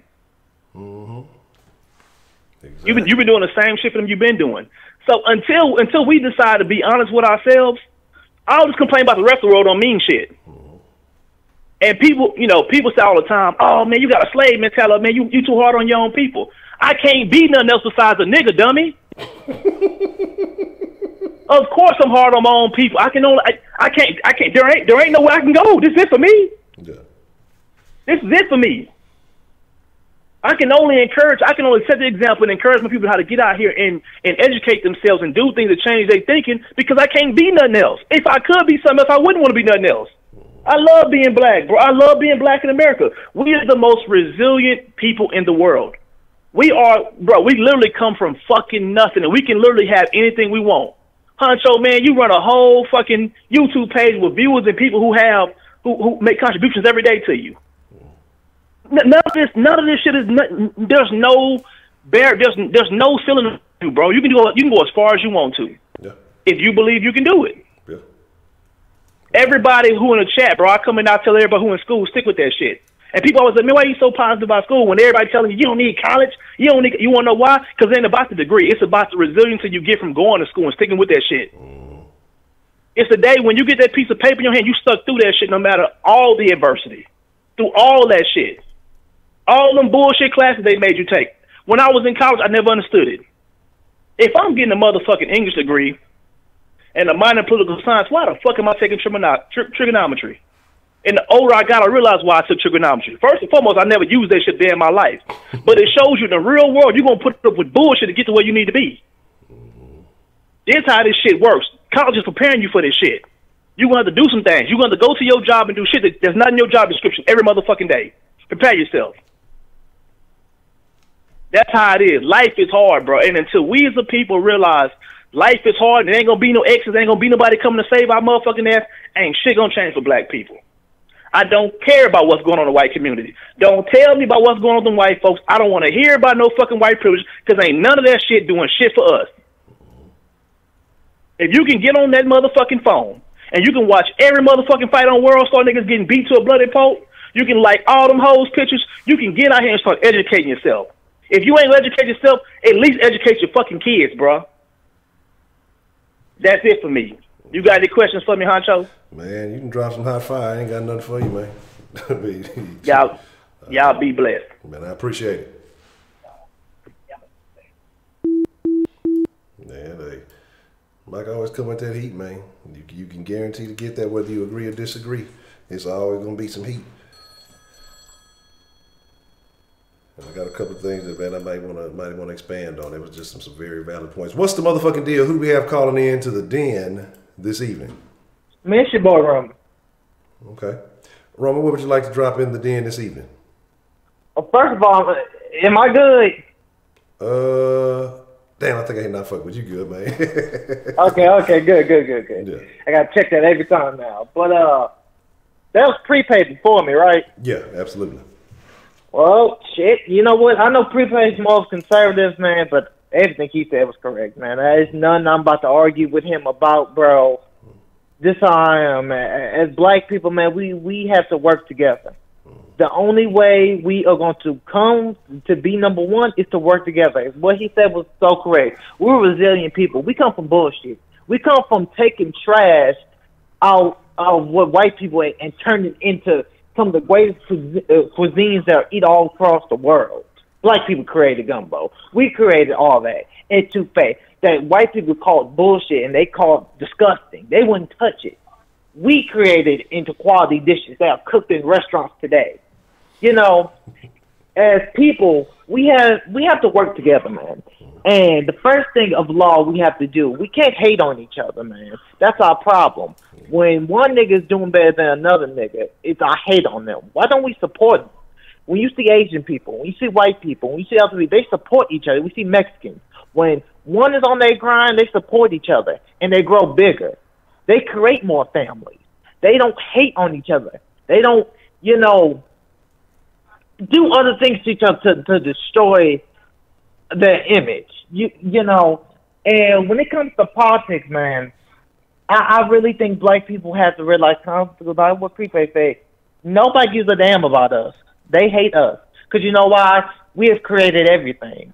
Everything we use today, 100% bet you a black person created it, man. You know, I mean, from the light bulb, I can't think of that nigga name, but, you know, the ADT system, you know, the home system was created by a black woman. The, what's it called? The stoplight created by a black woman. The Ferris wheel created by a black woman. Chips, food we eat created by black people. I mean, we're so smart that it's no reason to hate and to destroy each other, man. If this is what you want to blame the white people, man, this is what I said the white people done to us. They made us hate each other, you know, and we have continued that. Now we can't blame the white people no more for our issues. They've already done their job of destroying us. Now we have to figure out, let's stop destroying each other, you know, and once we stop destroying each other, we will become the greatest race of all time. We already are. Like, I'm proud to be black. I'm proud to do what I do. You know, we have to teach each other great messages. You know, I also think this, Honcho, black people don't have a leader anymore. Think about it. When we was at our top, we had a leader. We had somebody to guide us into greater moments. We had the Martin Luther Kings. We had the Malcolm X. We had the Fred Hamptons. We had people to guide us into greatness, into making ourselves better. You know, and the number one thing both Martin Luther King and Malcolm X said is that we can't blame white people for issues. We have to make it better. Because at the end of the day, nobody else is going to make it better for us. So, you know, it's looking like we might not have another black leader like that. But all we can do is hold hands and figure out a way to make each other better, to get families, to get these fathers in these households, to make sure that we create more black children, that we express this great energy and this fine, greater purposes, and respect each other's opinions, man. If you agree with this, you agree with this. Let's not hate each other for what we agree with. Let's not, at the end of the day, we are black, and all we want at the end is to see our people succeed. You know, and that's what I think the main message should be about, man. And especially, this is my last point, especially what Prepaid said, man. I don't want to believe that niggas is lazy, but we created all the Washington Monument created by niggas, Jefferson Monument created by niggas, Washington Monument. The White House created by niggas, man.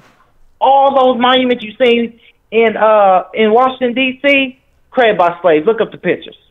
You know, it shows you that we work hard and we were built from excellence for that hard work. We were never born lazy. We was always born to fight hard and to work hard. So all we have to do. This is why I think modern black people. This is my last point. I know I'm already kind of over 5.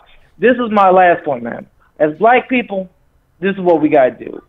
You take care of me, I take care of you. It might take a little while to figure it out, but once we all take care of each other, man, I promise you, man, we're gonna be great. So that's my call, Honcho. Yeah, already, Roman, man. I appreciate your call, man. Man, anytime. All right. Now, discuss a couple of things. We've had a very, very interesting calls. And I think with Roman's call, there's a lot of theory.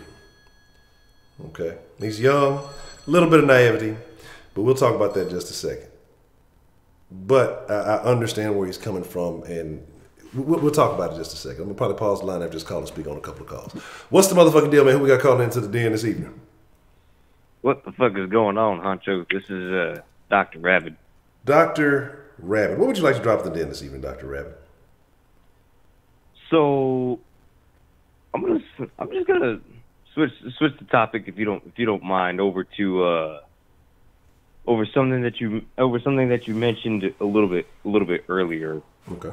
Like the whole difference between, or basically people taking, people not knowing that, like, the definition between, or the difference between racism and stereotypes. Okay. Disclaimer, I'm tired as shit. So I'm not really gonna be as clean as I am. Go take a bath. Fucking hell. Anyways, what was I gonna? Fuck, I already forgot what I was gonna say. Racism and stereotypes. Thank you, Honcho. Anyways, what I feel like a lot of people don't really do right is that they don't use racism right. Like if I refer to someone as, like, if I describe someone as, like, the color of their skin, and I say, oh, they're black, someone would probably, like, say either jokingly or seriously, you're a racist. Why do you think that? I mean, you're just using it as a definition. I mean, it's the easiest way to define somebody. I mean, because a lot of people think differently, and maybe somebody would be doing it as a joke, which if they were, it's not funny. But if somebody's actually being serious about that, then that's not good. Because the actual definition of racism, in my own words, and you can go look it up if you want to, but in my own words, you're basically just shitting on another race because you think yours is better than theirs. Now, stereotyping is a little bit it's different from racism because you're basically being prejudiced.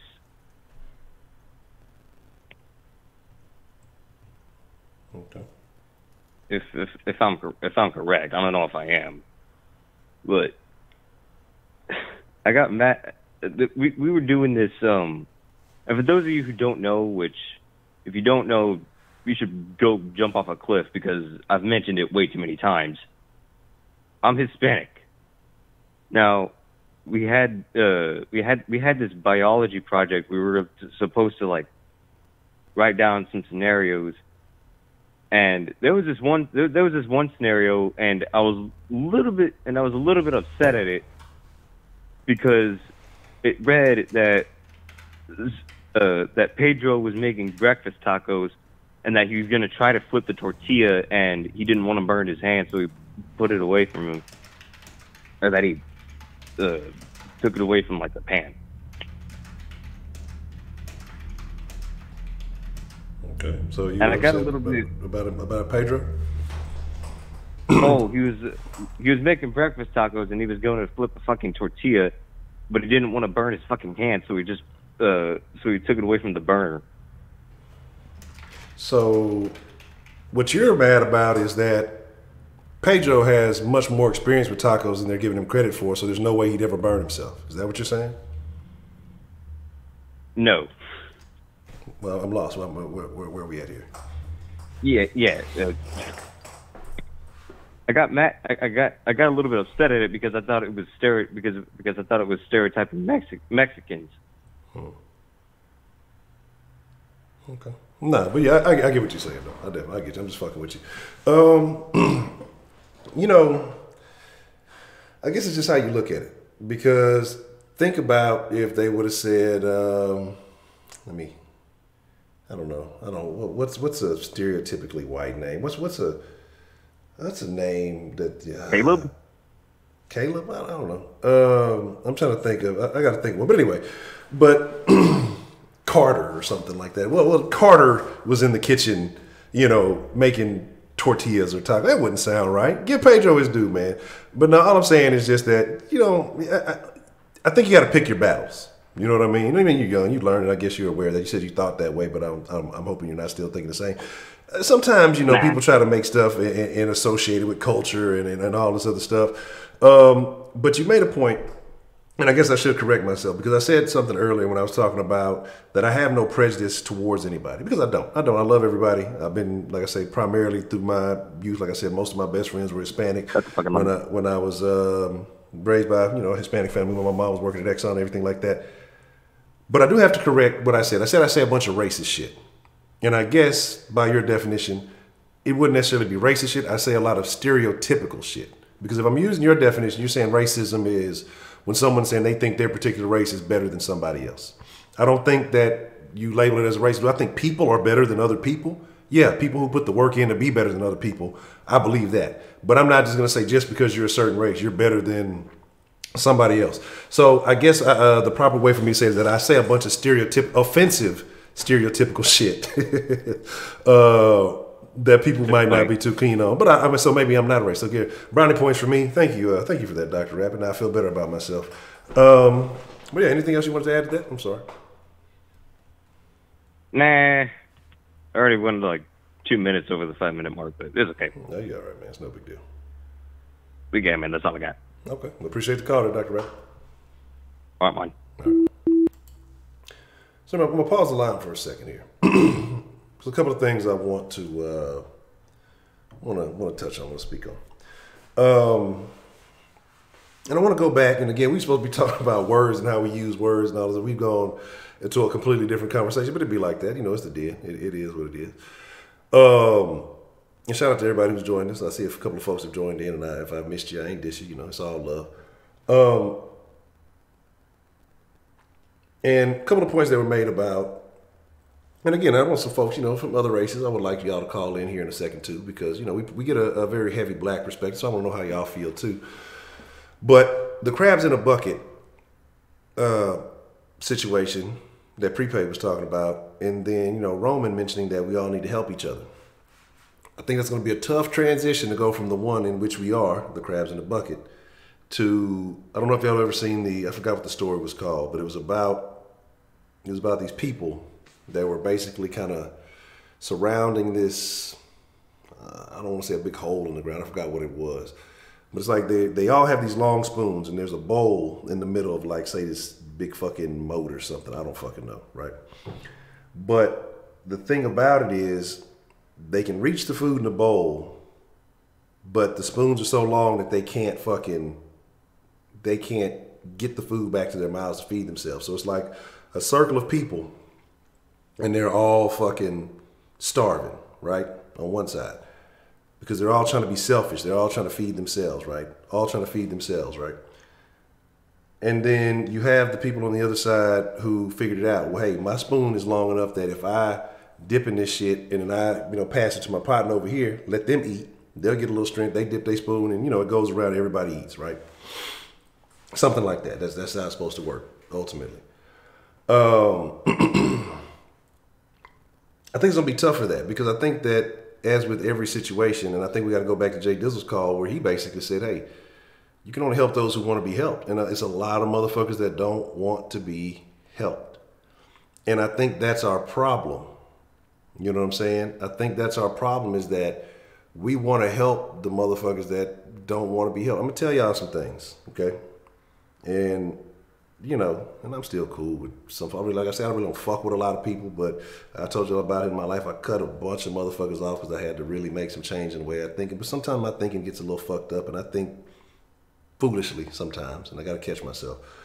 But I'm just thinking about some niggas I used to run with or niggas used to kick it with. And let me tell you, just because you black, just because you whatever, you can't help nobody just because it's some motherfuckers that have no good intentions for your motherfucker. Don't care if you black, white, green, gray, purple, or whatever. They have no goodwill. They have no good intentions. They have nothing but malice for you. And what we have a lot of nowadays is we have sheep who want to try to protect the wolves. And the wolves is cool with that shit. They go, yeah, go ahead, surround me, protect me. Go ahead, yeah. And then as soon as the opportunity comes, they're gonna devour your ass, and you making it easy for them. You know what I'm saying? Like you making it easy for them. And so the thing is, one, they say what is the three type of people. You have the sheep, you have the wolf, and then you have the sheepdog, right? And the sheep is the person, they don't want no smoke. They just chilling. They just trying to live life. The wolf is the motherfucker that's going to prey on the sheep. And the sheepdog is the type of person who stands up against the wolf. The person who is willing to go to war with the wolves. The people who are willing to, stand up for what's right because the other people aren't. So those are the three type of people. And the thing is, you gotta care. You gotta be selfish, and selfish is not a bad term. Okay, selfish is not a bad term. We're told that it is. I had to learn this myself. Selfish is not a bad term. As with everything, there's moderation. Well, not a German wolf out here. German wolves suck. They don't got proper engineering. But the thing about it is, I'm just using that. I mean, I'm using the sheepdog, but you know what the fuck I'm saying. You always got to see, goddamn Germans always got to twist some shit up. But the thing about it is, you got to be selfish. You got to care about self first and foremost. Put yourself in the best fucking position that you can. This is a mistake I made a lot when I was young.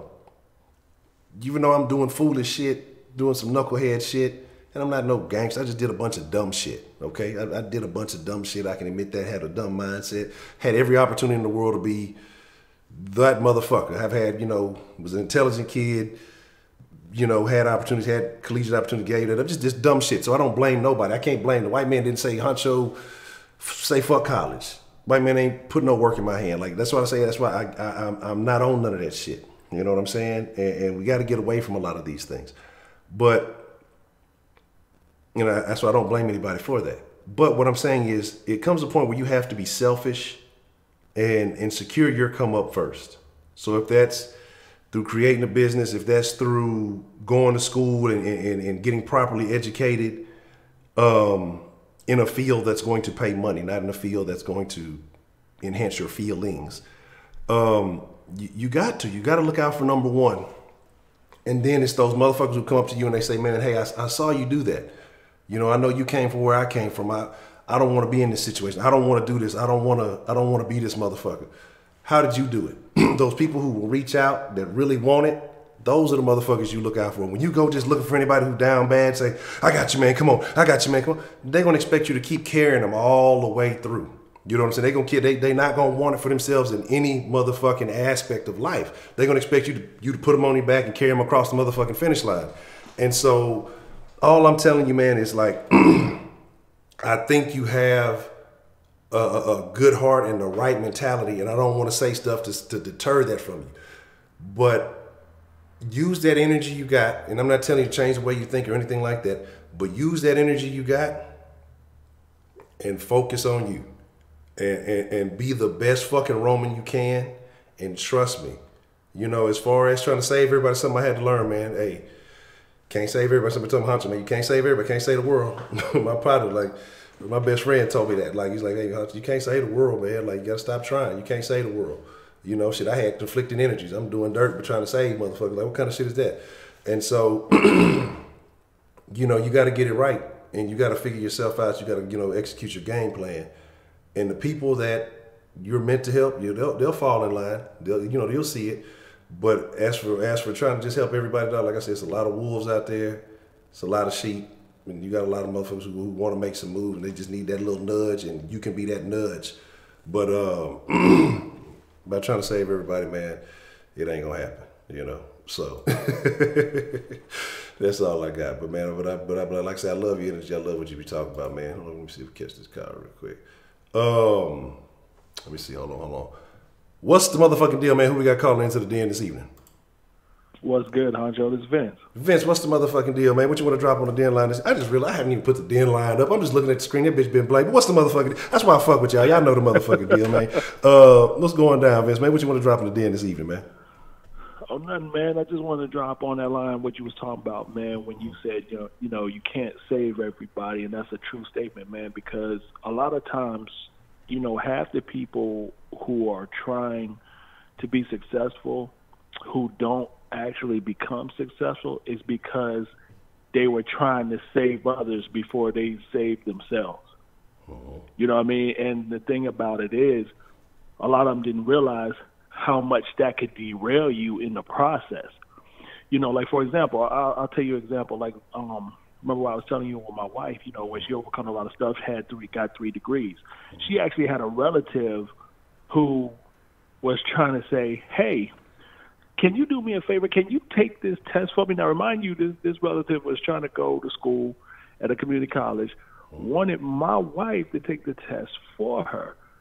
And my wife told her, I cannot take that. First of all, I can't take the test for you because, first of all, if I take that test for you, they're going to put you in a bunch of classes that you're not going to get through like that. You see what I'm saying? And so it goes back to the mentality where you say people who want to be carried but don't actually want to do the work to do it for themselves. They want that. They want the quick way, the easy way, and that will sabotage you quicker than anything.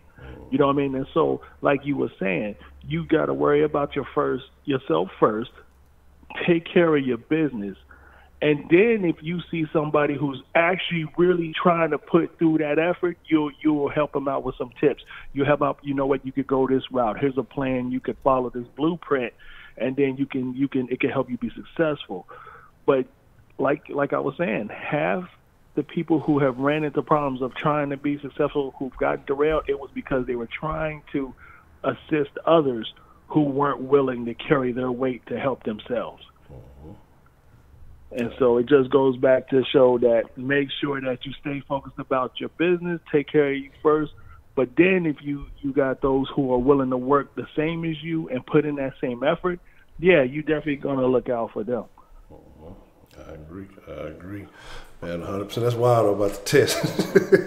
You better get in there and take them goddamn remedial classes. That's why you're afraid of the test in the first place, goddamn it. Shit, you need a little bit of extra study and shit.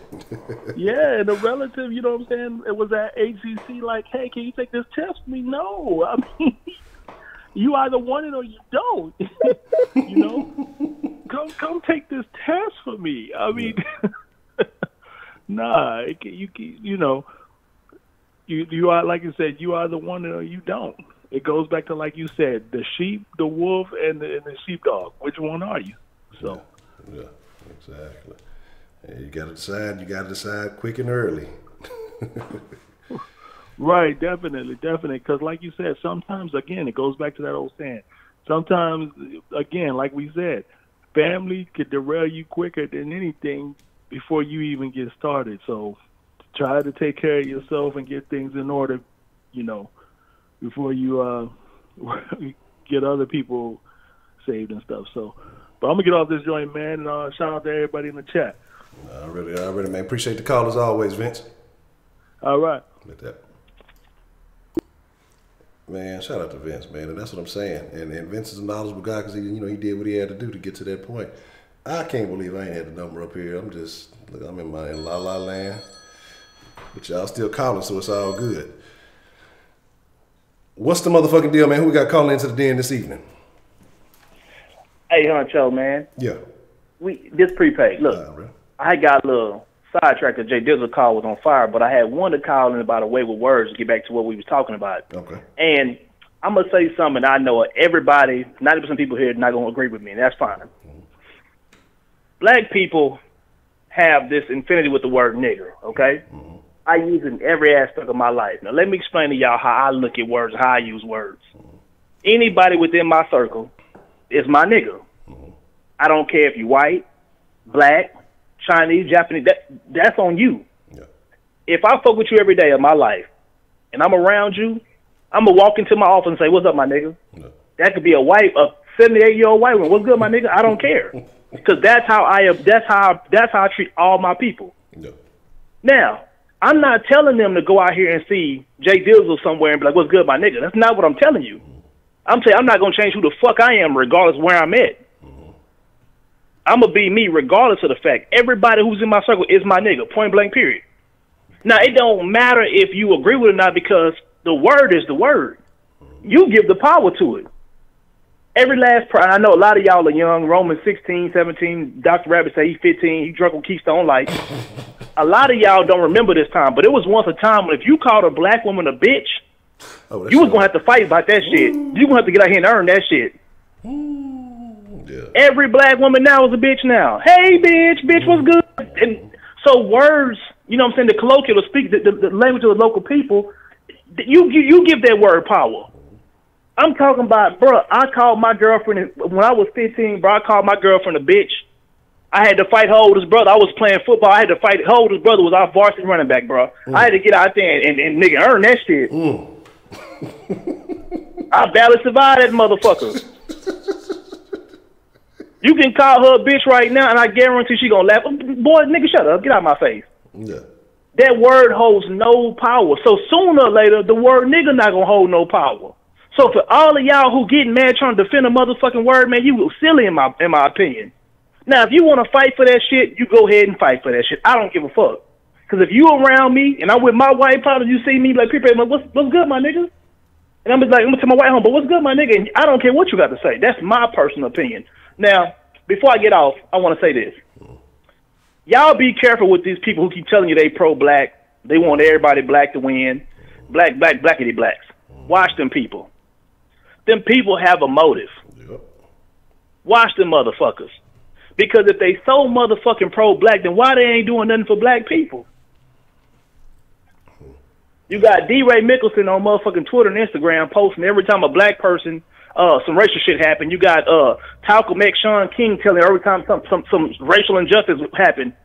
Why why them niggas don't be reporting when black people do successful things? It's a little black girl, I think she in D.C. who sold her lemonade. Yeah. She sound like a multi-million-dollar deal. How come they don't report stuff like that? How you so motherfucking pro-black, but every time something good happen for us, you ain't reporting it? You ain't pro-black. You a pro-black emotion, because pro-black emotion bring money to you.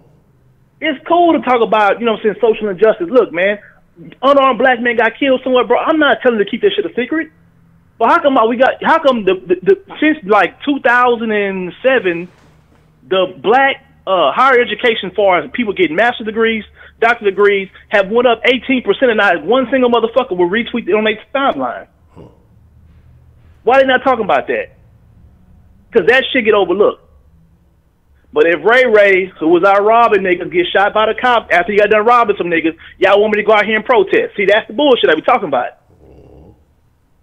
You know what I'm saying? Look, man, get out of that pro this, pro that. Look, bro, you are, from this point on, if you hear this phone call, you are about winning.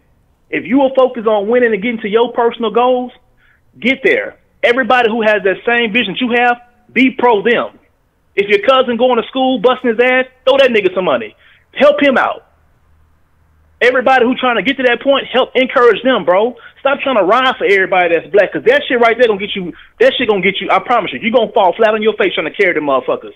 It's impossible. If your white homeboy support you, them your niggas. You got some Hispanic homeboys who ride for you, them your niggas. You got some Asian, bro, that's who you ride for, man. Ride for those who ride for you. Stop getting out this pro-black bullshit. I don't even know where the fuck that shit came from. Malcolm X used to talk all the time about separating us, you know what I'm saying, skin folk and your kin folk. He used to always talk about shit like that, man. Y'all better wake the fuck up. I'm out. Already prepaid. And that's my thing, man. My belief is fuck with the goddamn winner. And I've had too many interactions with people of every different race and been accepted. And like I said, I tell y'all stories about even when I was doing some old foolish shit and a nigga would slide to these goddamn stores. Let me take this call real quick.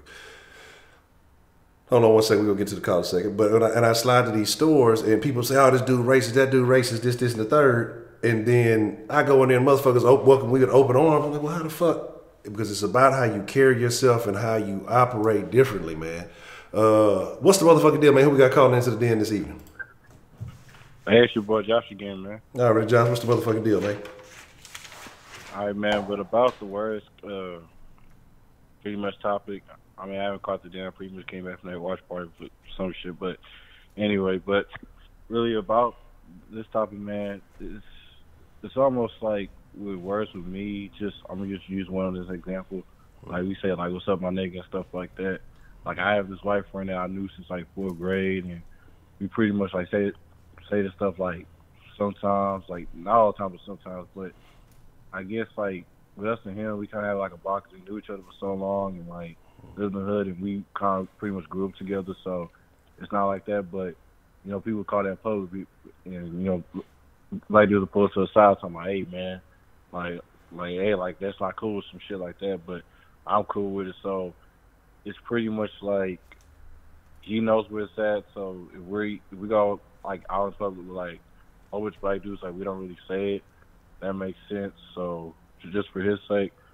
But my thing is this: like, if someone is saying it not in a derogatory term, then it doesn't really bother me. But if someone's saying it is a derogatory term, then I might take some obsession to it, because even if someone even call me like a nigga, like outside my words, like I've kind of been blessed to be one of the black people that pretty much like most of my family tree line didn't have to really go through the slavery of picking cotton and pretty much being on a slave ship and being come over here, because most of my parents was born in Africa and out, and pretty much I was pretty much born here, so my family tree really didn't go through slavery like that, like other people. So it is what it is in terms of my perspective on it. Man, look, hey, hold on, man. You ain't, you know, your people, man, you ain't even got the nigga card, so I'm offended that you saying nigga. You ain't, you know, your people ain't go through the American black stuff, so nah, you don't got no nigga card. You ain't allowed to say it, man. I'm revoking your nigga card. You can't say it. Your white friend can't say it. Can't nobody say it. Everybody getting revoked in this motherfucker. Now I'm fucking with you, man. I'm just talking some shit, man. No, because what's funny was like, you really thought that, like, because my family tree, you got to a point where, like, my previous great-grandfather pretty much outsmarted British people, and then they ended up trying to kill this man because they didn't know what to do with him, and he had to fight for his body back, and he got it back, and he's the statue of the man right now. But anyway, man, I see where you're coming from. But one more thing, man. Why this goddamn city has to lose in dramatic fashion over and over again? I waited 365 days to see the same shit. Man, hey, look, you know, we say that for the sauce, man. I ain't look, he ain't finna bring me down to the den right now. We gonna say that for the sauce. We gonna have plenty to drip on in South Sports tomorrow. We got plenty of shit to talk about between everything that's happening in Houston, man. So we'll save it for the sauce tomorrow, though, Josh. But that's and the market is pretty much how I'm feeling. I'm feeling good. Like, I'm not gonna be mad unless like he leaves. Like, if he, like, honestly, if he resigns a contract, I'll be. I mean, like, if he resigns that contract, like, I mean, like, I'll be more happier than actually what I'm feeling right now. honestly, because that's more important than the game. But I just leave that for the sauce, like you said. Yeah. Oh, you already know. Oh, $4 million for the season. Oh, you know, Fertitta finna come in and then he gonna drop a bag on him. Fertitta finna say, "Hold on, pimp, I got you. Don't even trip." But that's the BT, man. I appreciate you. Offering them 3. They offered 3. You say Arkansas offered 4. Yeah, Tim came out. They offered 6 years, $18 million. Tim gonna up that up. He gonna make sure it's right. You know what I'm saying? Yeah, he gonna make sure they taken care of. The city took your old buddy from West Virginia. I don't even know how I feel about that. But that's a bit, man. I appreciate you calling, Josh. All right, man. Already. What's the motherfucking deal? Who do we have calling in to the den this evening? What's up, Mr. 4.0? Already. Shout out to Mr. 4.0, Mr. Broderick Brooks in the building. What you want to drop in the den, Roman? All right, man. So I got to ask you a question, Honcho. All right, what you got? All right, man. So a man that's a serial killer, right, kills a bunch of people. And, just murders everybody, right? And then this is Wait. Now, we didn't talk to you about this serial killer shit last night, Roman. I knew it. It brings into a point I'm going to talk about. It brings into a point. Man. I'm starting to worry about Roman, man. I'm fucking with you, wait a minute. It brings into a point I'm talking about. It's going to make sense after I'm done. Okay. And then a woman that gets with a man multiple times after he cheated on her, right? So my question is this, Honcho, which one is insane? Okay, so you said the serial killer goes on a spree, or the woman who keeps getting back with the dude who keeps cheating on her? Yes. Which one's insane? Man, I think you need more details, and I'm going to tell you why. Because...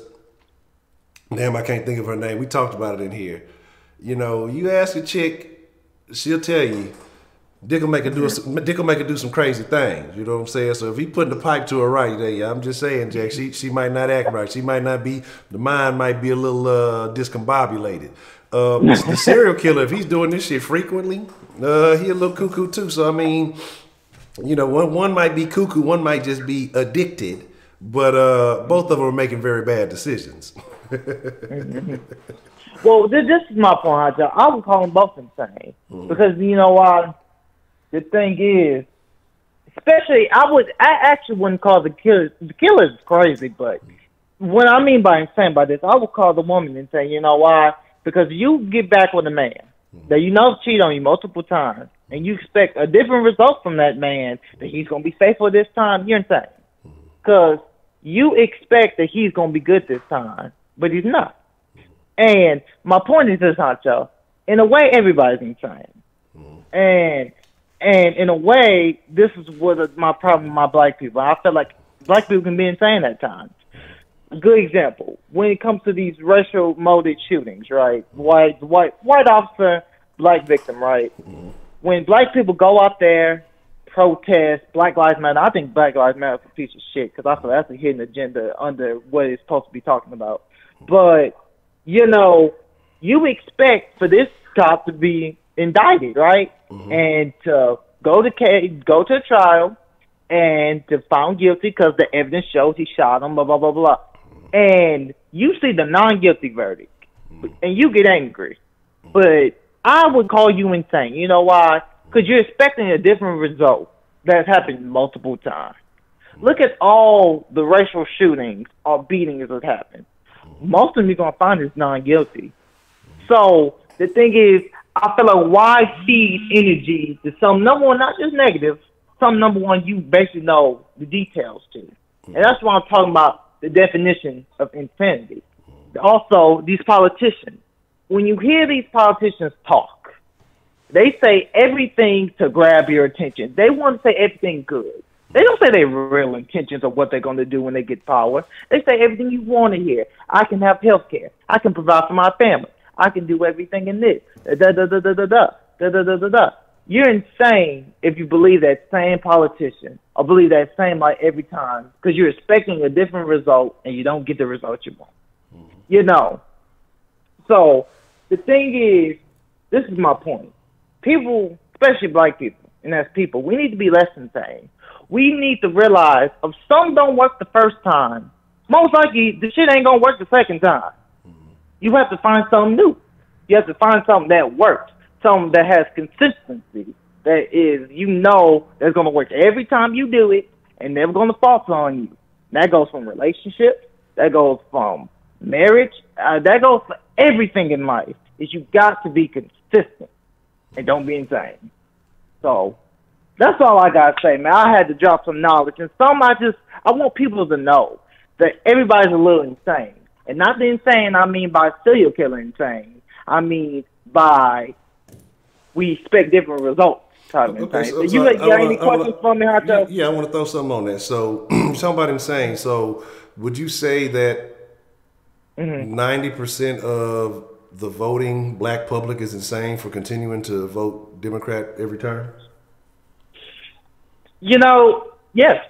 I'm not about to sugarcoat it here, man. I'm not about to sound like I told you I agree with stuff a little bit more liberal, more Democrat, but I'm not about to be out here and say it's not. Yes, it is. Because in the past, Democrats have always promoted one thing. Especially, Democrats' main target is minority, Spanish and black. That's their main target. And they promote to you that we're going to give you health care, that we're going to raise the minimum wage to 15%, that we're going to make it better. And when it doesn't happen, people get irritated. But you know what? Another Democrat comes and you vote for him. You're insane because you're expecting a different result from this politician that fucked up the last time or shares the same views as the other one. Same goes for a lot of people didn't want to go with Hillary. They felt like she was Obama 2.0. I feel like if you didn't like Obama but you vote for Hillary, you're insane because they had very similar ways of, politics. I think the same goes for Republicans. It goes on both sides. If you didn't like what Republican, you didn't like what George Bush did, or anything, but you vote for a Republican again that has similar views to that, you're insane because you're expecting a different result from damn near the same person.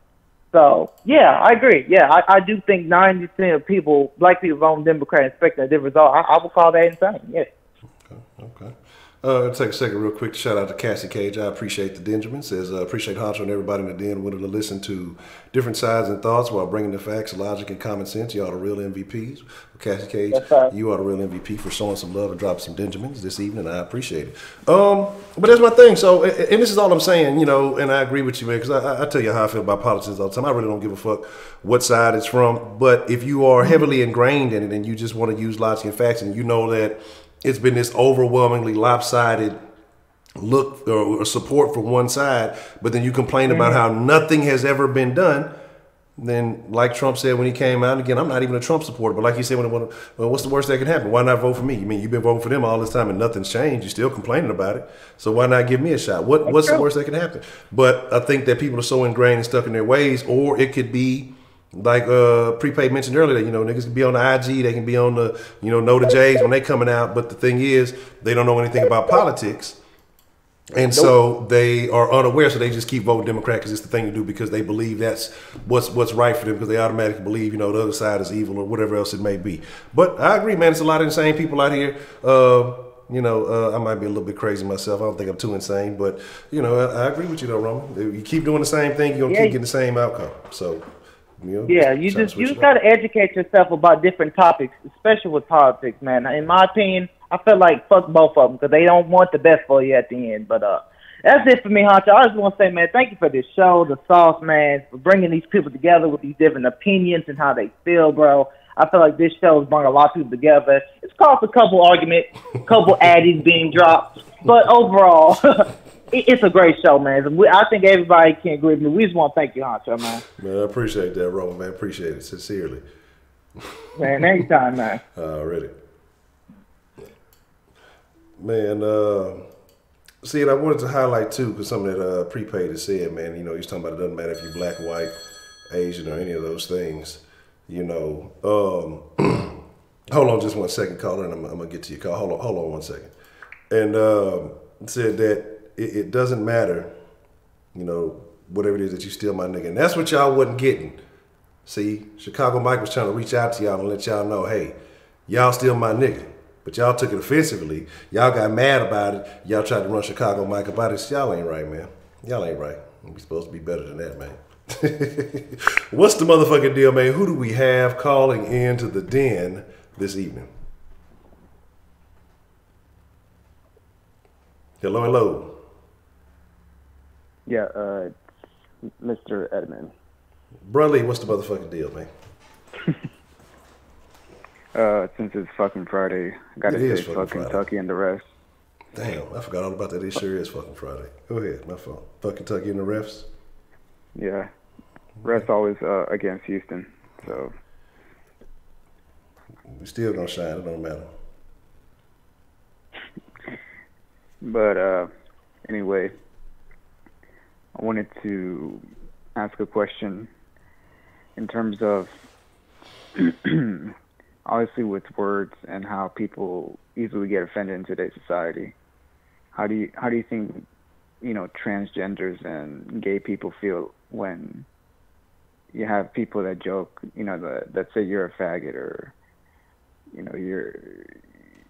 know, they make jokes like, how do you think they feel? I don't know, man. I don't think, I'm gonna be honest, the same way anybody feel, like you say, when you're in that close circle, because I'm a share something with y'all, okay? I was at a hair establishment, and it was a gentleman who I was pretty sure was, let's just say he probably didn't have a lot of strength in the wrists, if you will.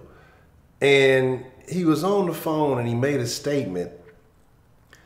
Basically, he calling somebody and he's like, well, tell some of your faggy friends to go do something, you know, them faggot. And so I'm looking when he said it, and I'm just like, I'm pretty sure this dude is a homosexual.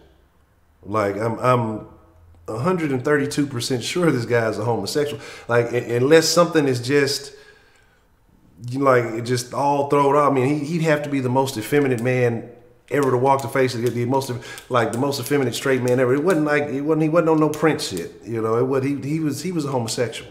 So I'm sure that they crack jokes and they use those terms just like it correlates to other people using. Like I said, I heard Mexicans call each other wetback, like blacks call each other nigga.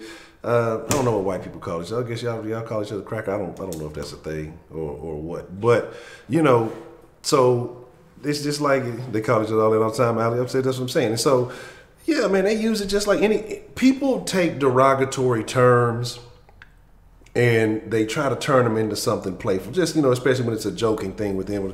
But I think it's the same thing, though. How a lot of callers have said, hey, well, if somebody outside of this culture says this particular word, well, now I become offended. So I'm sure if, you know, some politician or somebody on TV says, you know, something, they look at it in a derogatory manner, then they're going to get upset about it. So I'm sure that's what it is. I seen somebody say that it was some kind of conversation, argument going on. I want to say because when I was clowning, it was a tweet. I was clowning them fucking little dudes that was running that race, and I was talking about, I didn't even call them trannies. But the conversation just started kind of getting all kind of out of control. And somebody said, well, using the term tranny is as bad as the N-word. And I'm like, what? Get the fuck out of here. Like, when you have choices and decisions in your actions and you decide to do certain things, you got to take everything that come with that. Like Mike said earlier, hey, ain't no getting away from this. I can't hit y'all with the Sammy Sosa. I ain't got no cake soap. I ain't got no skin whitening cream. I'm still be Honcho. Ain't no changing none of that. I got the features. I can try to bleach the skin or do whatever. I'm still have the features. But when you go and you start trying to say, oh, my gender is this and doing all this other stuff, man, you taking everything that's gonna come with it, because people aren't gonna see it as a normal thing. You know what I'm saying? But people are saying, oh, you tranny. Tranny is just a short way of saying transgender or whatever. I don't know. But, you know, it's just like, how is that offensive? That's offending a trend. No, man, look, you're going to miss me with that one. Like I said, I usually try to be on a respectful kick, but you're going to have to miss me with that one, man. Like, that shit is some other shit. You know what I'm saying? And that's funny because we talking about the way words are used. And John Mess, like you said, yeah, a fag in England is a cigarette, you know.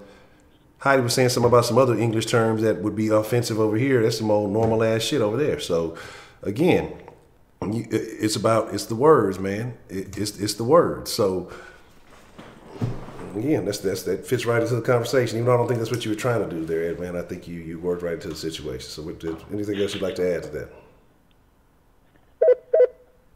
So you're basically saying the connotation varies depending on the culture. So culture determines what a word means then?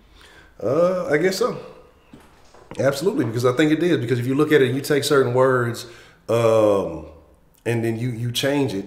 Like this word that y'all use, you youngsters always using it, I can't stand. Y'all think y'all Deshaun Watson and shit. But you take that word and you change it into some slang, the culture that uses that slang has changed the connotation of that word, right? So it has a different meaning now. Even though it may mean one particular thing in the dictionary, this culture has adopted this word to mean something else. You know what I'm saying? So I think that's basically what it is. I think you're correct on that. Okay. So I wanted to finish off. Yeah, I'm gonna hang up before you finish off anything. You finish off privately in the privacy of your own room. What you do with your socks and your jergens, that's on you. Ain't no finishing off on the line. I hate to have to do you like that, Ed, man, brotherly, whichever one you choose to be this evening. But you know, you've had a history of shenaniganery, and so you know I gotta do that. I have to do that.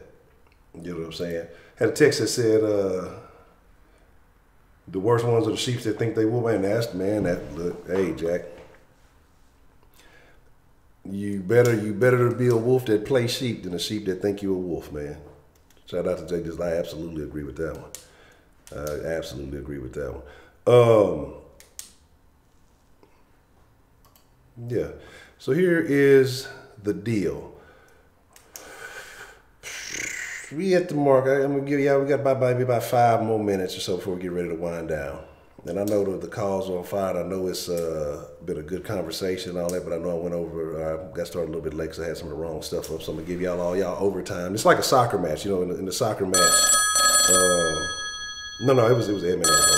I'm sorry about y'all's ears. I apologize for that. You know, hey, don't sue. What's the motherfucking deal, man? Who we got calling into the den this evening? What's going on, Honcho? This is the boy Man Up here. Man Up, what's the motherfucking deal? What would you like to drop in the den this evening? Man, I was calling in just to message Jay because he said earlier when I joined the show a few minutes ago that I was going to be the next caller, so I had to mess with him. So I told him, I ain't going to call in, but, you know, I got to mess with him. Okay. And then I got to tell T. Tyler, man, you know, I love her confidence and I love that she's being who she is. But woo-wee, she letting it all out today in the chat. So, since I came in, she was letting it out. But anyway, but that ain't the reason for my call, but I had to say that part. But when I joined the call, I think that was prepaid. I think they was talking about being pro-black and stuff like that. I think that's what it was. But I gotta say this here. You know, I 100% agree with what he was saying, man. Because I was having a discussion with my wife earlier today. You know, saying we was out. You know, saying having one of our dates and stuff like that. Had family time during our dates, and you know, we was talking about it. And I was saying the same thing. Well, not the same exact words, but I was basically saying the same thing he was saying. It's like, first of all, if you pay attention, I said, babe, look at me. All the negative shit that has happened to me has happened at the hands of my own people. So you can't sit here and tell me I should be pro-black and against this and with this and stuff like that. Because if we all love each other, then we wouldn't hurt each other like that. So I know exactly what, if I'm not mistaken, on prepaid. But anyway, I understand exactly what he was saying, 100%. Then I don't know what the hell Roman was talking about when he called in, because he left in chat, how was his call? I'm like, oh, he was all over the place. I didn't know what he was talking about, serial killer, some other crazy shit, so whatever. I don't know. I was lost. I was confused. But anyway, and then I agree with you what you were just saying. It's like, I know personally myself use the N-word, but if you use it, you know, to a certain term, because that, you know what I'm saying, people shouldn't take offense to every damn thing that we say or do. I was just teaching my daughter that today, because, because people are going to say some things that they just talking, you know what I mean, but don't really mean it. If I'm making sense of how I'm putting that. You know what I'm saying? Like I make, you know what I'm saying, like I'll be, like just be saying, watching one of your videos or something, and I could say certain words that I might mean in a different way, and I'll try to explain it to my daughter. So just because you say the N word, or just Homdu say he's in the circle and everybody is, you know what I'm saying, in that circle, you know, he used the N word, stuff like that, whether you're black, white, Hispanic, whatever. And that's the way you talk, that's the way you talk, that's fine. And what you just said, everybody needs to stop taking offense to every damn thing we do. We're a bunch of sensitive motherfuckers these days. And I think that is just so ridiculous, you know what I'm saying? That is just so ridiculous. But I ain't gonna run on too long, but I just wanted to call in before you go, because I heard you say you got about 5 more minutes, so I wanted to go and call in. But anyway, then my last thing here is this, and it's here. I just think that, you know, so that, excuse me, that pro-black shit, you know, at first I didn't even know what the hell that shit meant at first. I had to figure out what the hell that means. We salute for all black people and doing this and doing that. Okay, yeah, I'm down for not killing, you know, us and all that stuff. Don't get me wrong, I am to stop all that crap. But at the same time, we doing it to ourselves. And then, like Homdu said, there is a hidden agenda when you want everybody to stand for the same thing and stuff like that. Just like a lot of people might agree and disagree with that. I'm not trying to bring this topic up, but I'm just, you know, trying to give an example. With that Jussie Smollett situation, some people believe it, some people don't believe it. You know what I'm saying? Not everybody's going to always agree on certain things. So, you know, we have our own mind. So it's like you want us to just all be in one cohesion, just believing the same thing and saying the same thing. It's freaking stupid. And just like what Hay just tagged right there, or kneel for the same thing, which is true. You might see things a different way than I do. And I'm going to stand for what I believe in, whether you like it or not. You're going to stand for what you believe in, whether I like it or not. You know, just how this world goes. You know what I'm saying? Excuse me. So, but at the end of the day, I think that shit is just ridiculous. And like somebody else said, Roman said this, and this the only thing he said that I agree with. I think that Black Lives Matter stuff is kind of ridiculous too. It's ridiculous in a certain sense, and then in a certain sense it's not ridiculous. But, you know, so I'm kind of 50-50 on that. And then you had said something else. I forgot what it was. Oh, no, I want to say something else to myself. If they still in the chat, because I haven't seen them type nothing in a minute. Jay Dizzle, T. Challa, get at me, y'all. Say y'all want some cookies? Get at me. I'll holler at you, man. I'm gone. Already, man. Up. Appreciate the call as always, man. All right, man. Holler at you. Already. We're gonna get Man Up back in the mix real soon. We're gonna see when he got some free time. We have to get Man Up back in the mix soon. It's always a good show when Man Up joins. It's not 40. Okay, Heidi. See, I'm changing the game. See, all y'all youngsters, y'all want to talk shit about. Give me the number. Okay, that's good. I'll text it to him. See, all y'all want to talk about the old schools. Now, you know, once you hit 30, y'all old. I used to think 21 was old when I was young. I used to think I was gonna make it to see 21. I ain't gonna lie to y'all. I was like, man, if I see that, I've not set up my own. And that's a terrible mind state to have, ain't it? That's a terrible mentality to have. Not thinking that you gonna see 21. But 21. But that's what happens when you believe the bullshit though. You know what I'm saying? When they sell you that bullshit, that's what you'll believe. But it's 4.0, you know, it's just an upgraded version. You know what I'm saying? Just like when you got your software, you get your firmware on your hardware and shit. You got to update your firmware. You know, it's just, you know what I'm saying? It's just you know what I'm saying? It's just the next level up. That's all it is. So, you know, I'm Honcho 3.4. You know, it's all good. We ain't hating. You know what I'm saying? Y'all still in y'all early development stages. Y'all gotta upgrade. Y'all minds ain't fully there yet. Y'all gotta upgrade your game. You know, y'all ain't all the way there. So, you know, as you get a little year older, you get a little year wiser. I ain't gonna lie though, some of y'all getting made with some deficient parts, so y'all ain't fully functional. You know what I'm saying? Some of y'all ain't too name brand. We ain't gonna hate. But a couple of things just to wind it down. Like I said, we're finna get ready to get up out of here, man. First, I want to say thank y'all to everybody who came through. But I had a couple of points that I wanted to touch on before we shut it down. And for those of you who are just now catching this, and make sure, I'm gonna take this last call just because we ain't heard from this person in a minute. Look now, see, you know I was gonna shut it down, but I'm showing a little special love because we ain't heard from you in a minute. Who we got calling in to the den this evening? Oh, But you know what? Goddamn, that's what happens when you try to be nice to somebody. Motherfucker, hang up on you. Boy, you know what? I'm cutting off the line. I ain't showing no love, man. Look, I'm trying to show some special love. See, that's what happens when you be special to motherfucker. Look, I can't, motherfuckers don't appreciate shit. Boy, I'm telling you, I ain't even gonna tell y'all who it was, man. I ain't even gonna tell y'all who it was. I was finna show some extra love. You know what I'm saying? Nah, don't call back now. Don't call back now. No, it's too late. I just shut it down. God damn it. I just shut it all the way down. God damn it. And now you call it back, man, and hung up on the nigga. You know, but it is what it is. So my thing is this, though. My thing is this. A couple of causes, man. I want to touch on the thing about the pro-black thing, and this is why I say when you look at the pro-black situation, right? These are people who have dedicated their whole lives to the black struggle, right? The black problems. But then, you know, Roman colonies said ain't no more black leaders because they don't really want to be leaders. They want to profit off your pain. They want to sell you this bullshit. They want to sell you that you can't come up. They want to sell you that you can't make it. You know, but believe in us. They call themselves leaders, but where are they leading to? You know what I'm saying? But they definitely got products and stuff for you to buy. But the funny thing is that they'll reaffirm all of the negativity. They'll sell you all of the bullshit, all of the problems that you had. You know, they'll sell you all that shit. You know, we can't make it. We can't do this, can't do that. My thing is, let's have a black power discussion without talking about white people. You know what I mean? Then let's talk about that. But the thing is, you don't get that. It's always, well, you know, they holding you down and they stopping you from this. And well, where's the real power if that's the case? You know what I'm saying? Like, then you just telling me some bullshit. You just telling me about some oppression. I don't want to hear that shit. I can figure that shit out on my own, and I ain't buying that. But you have these people who have made a career out of giving speeches, and I'm not even talking about the Sharptons and the I was trying to call you. I was like I said I was gonna take one more call and you hung up on me.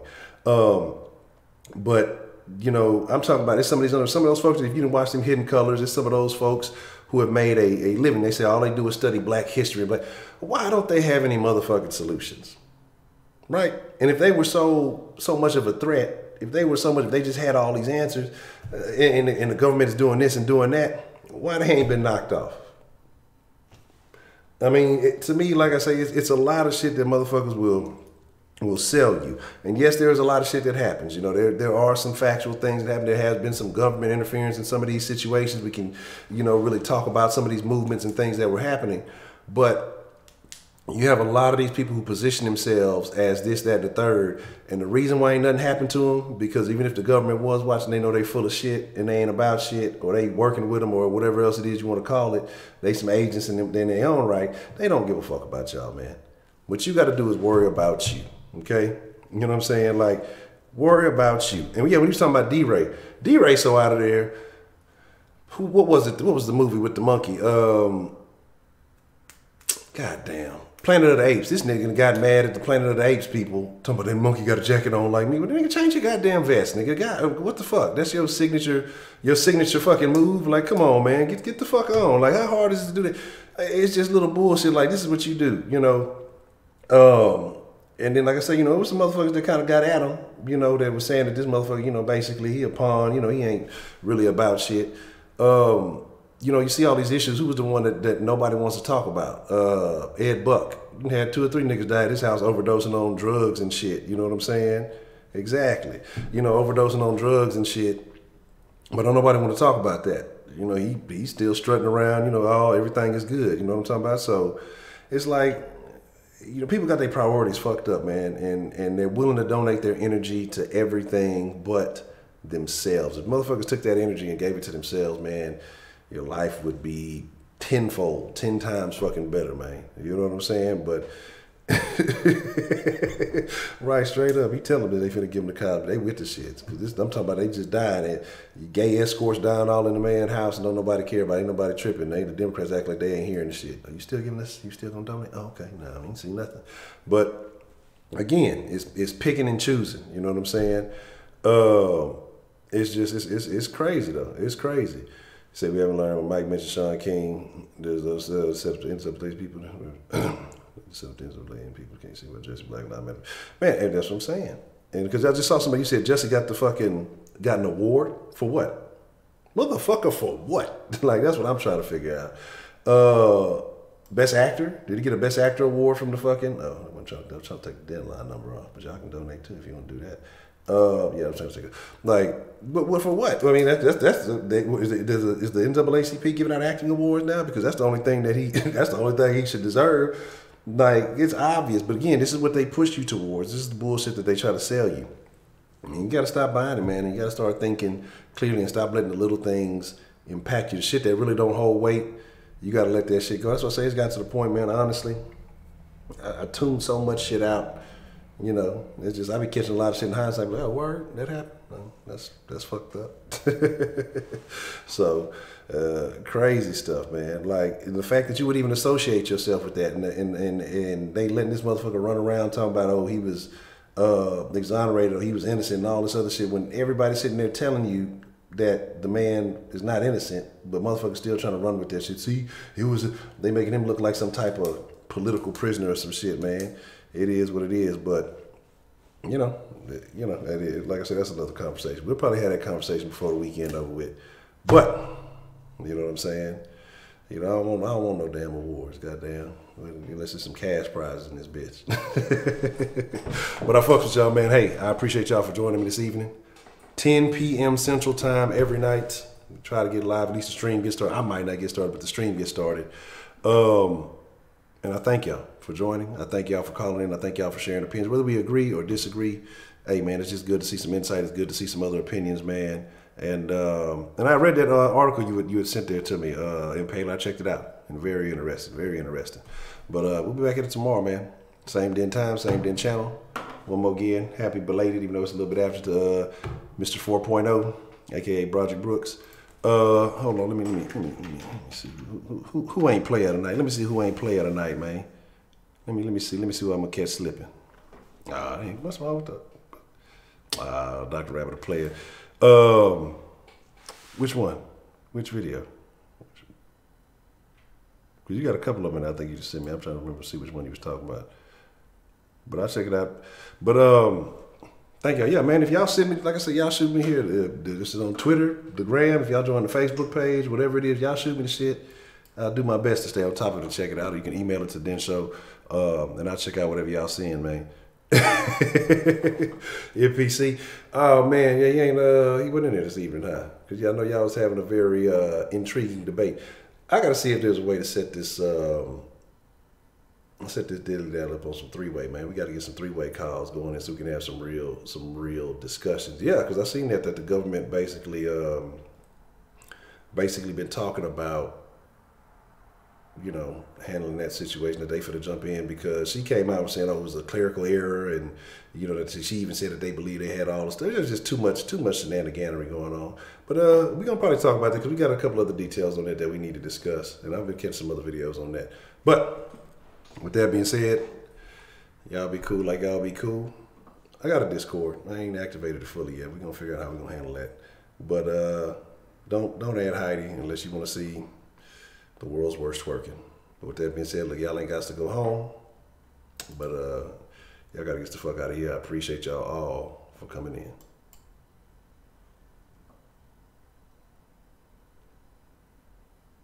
I ain't give y'all no music. No, I fried it. It be like that sometime, man. Players fuck up even with everything over with. Players still fuck. Y'all want to bring it back for y'all one time? All right, hold on. That better. There you go. There you go. Now you get some music. Nah, there you go. I give y'all some music. Can't let y'all go outside and like the old school black and white films and shit. But that's a bet, man. I appreciate everybody coming through. I appreciate y'all, man. Thank y'all. Y'all have a good night. I'll catch you.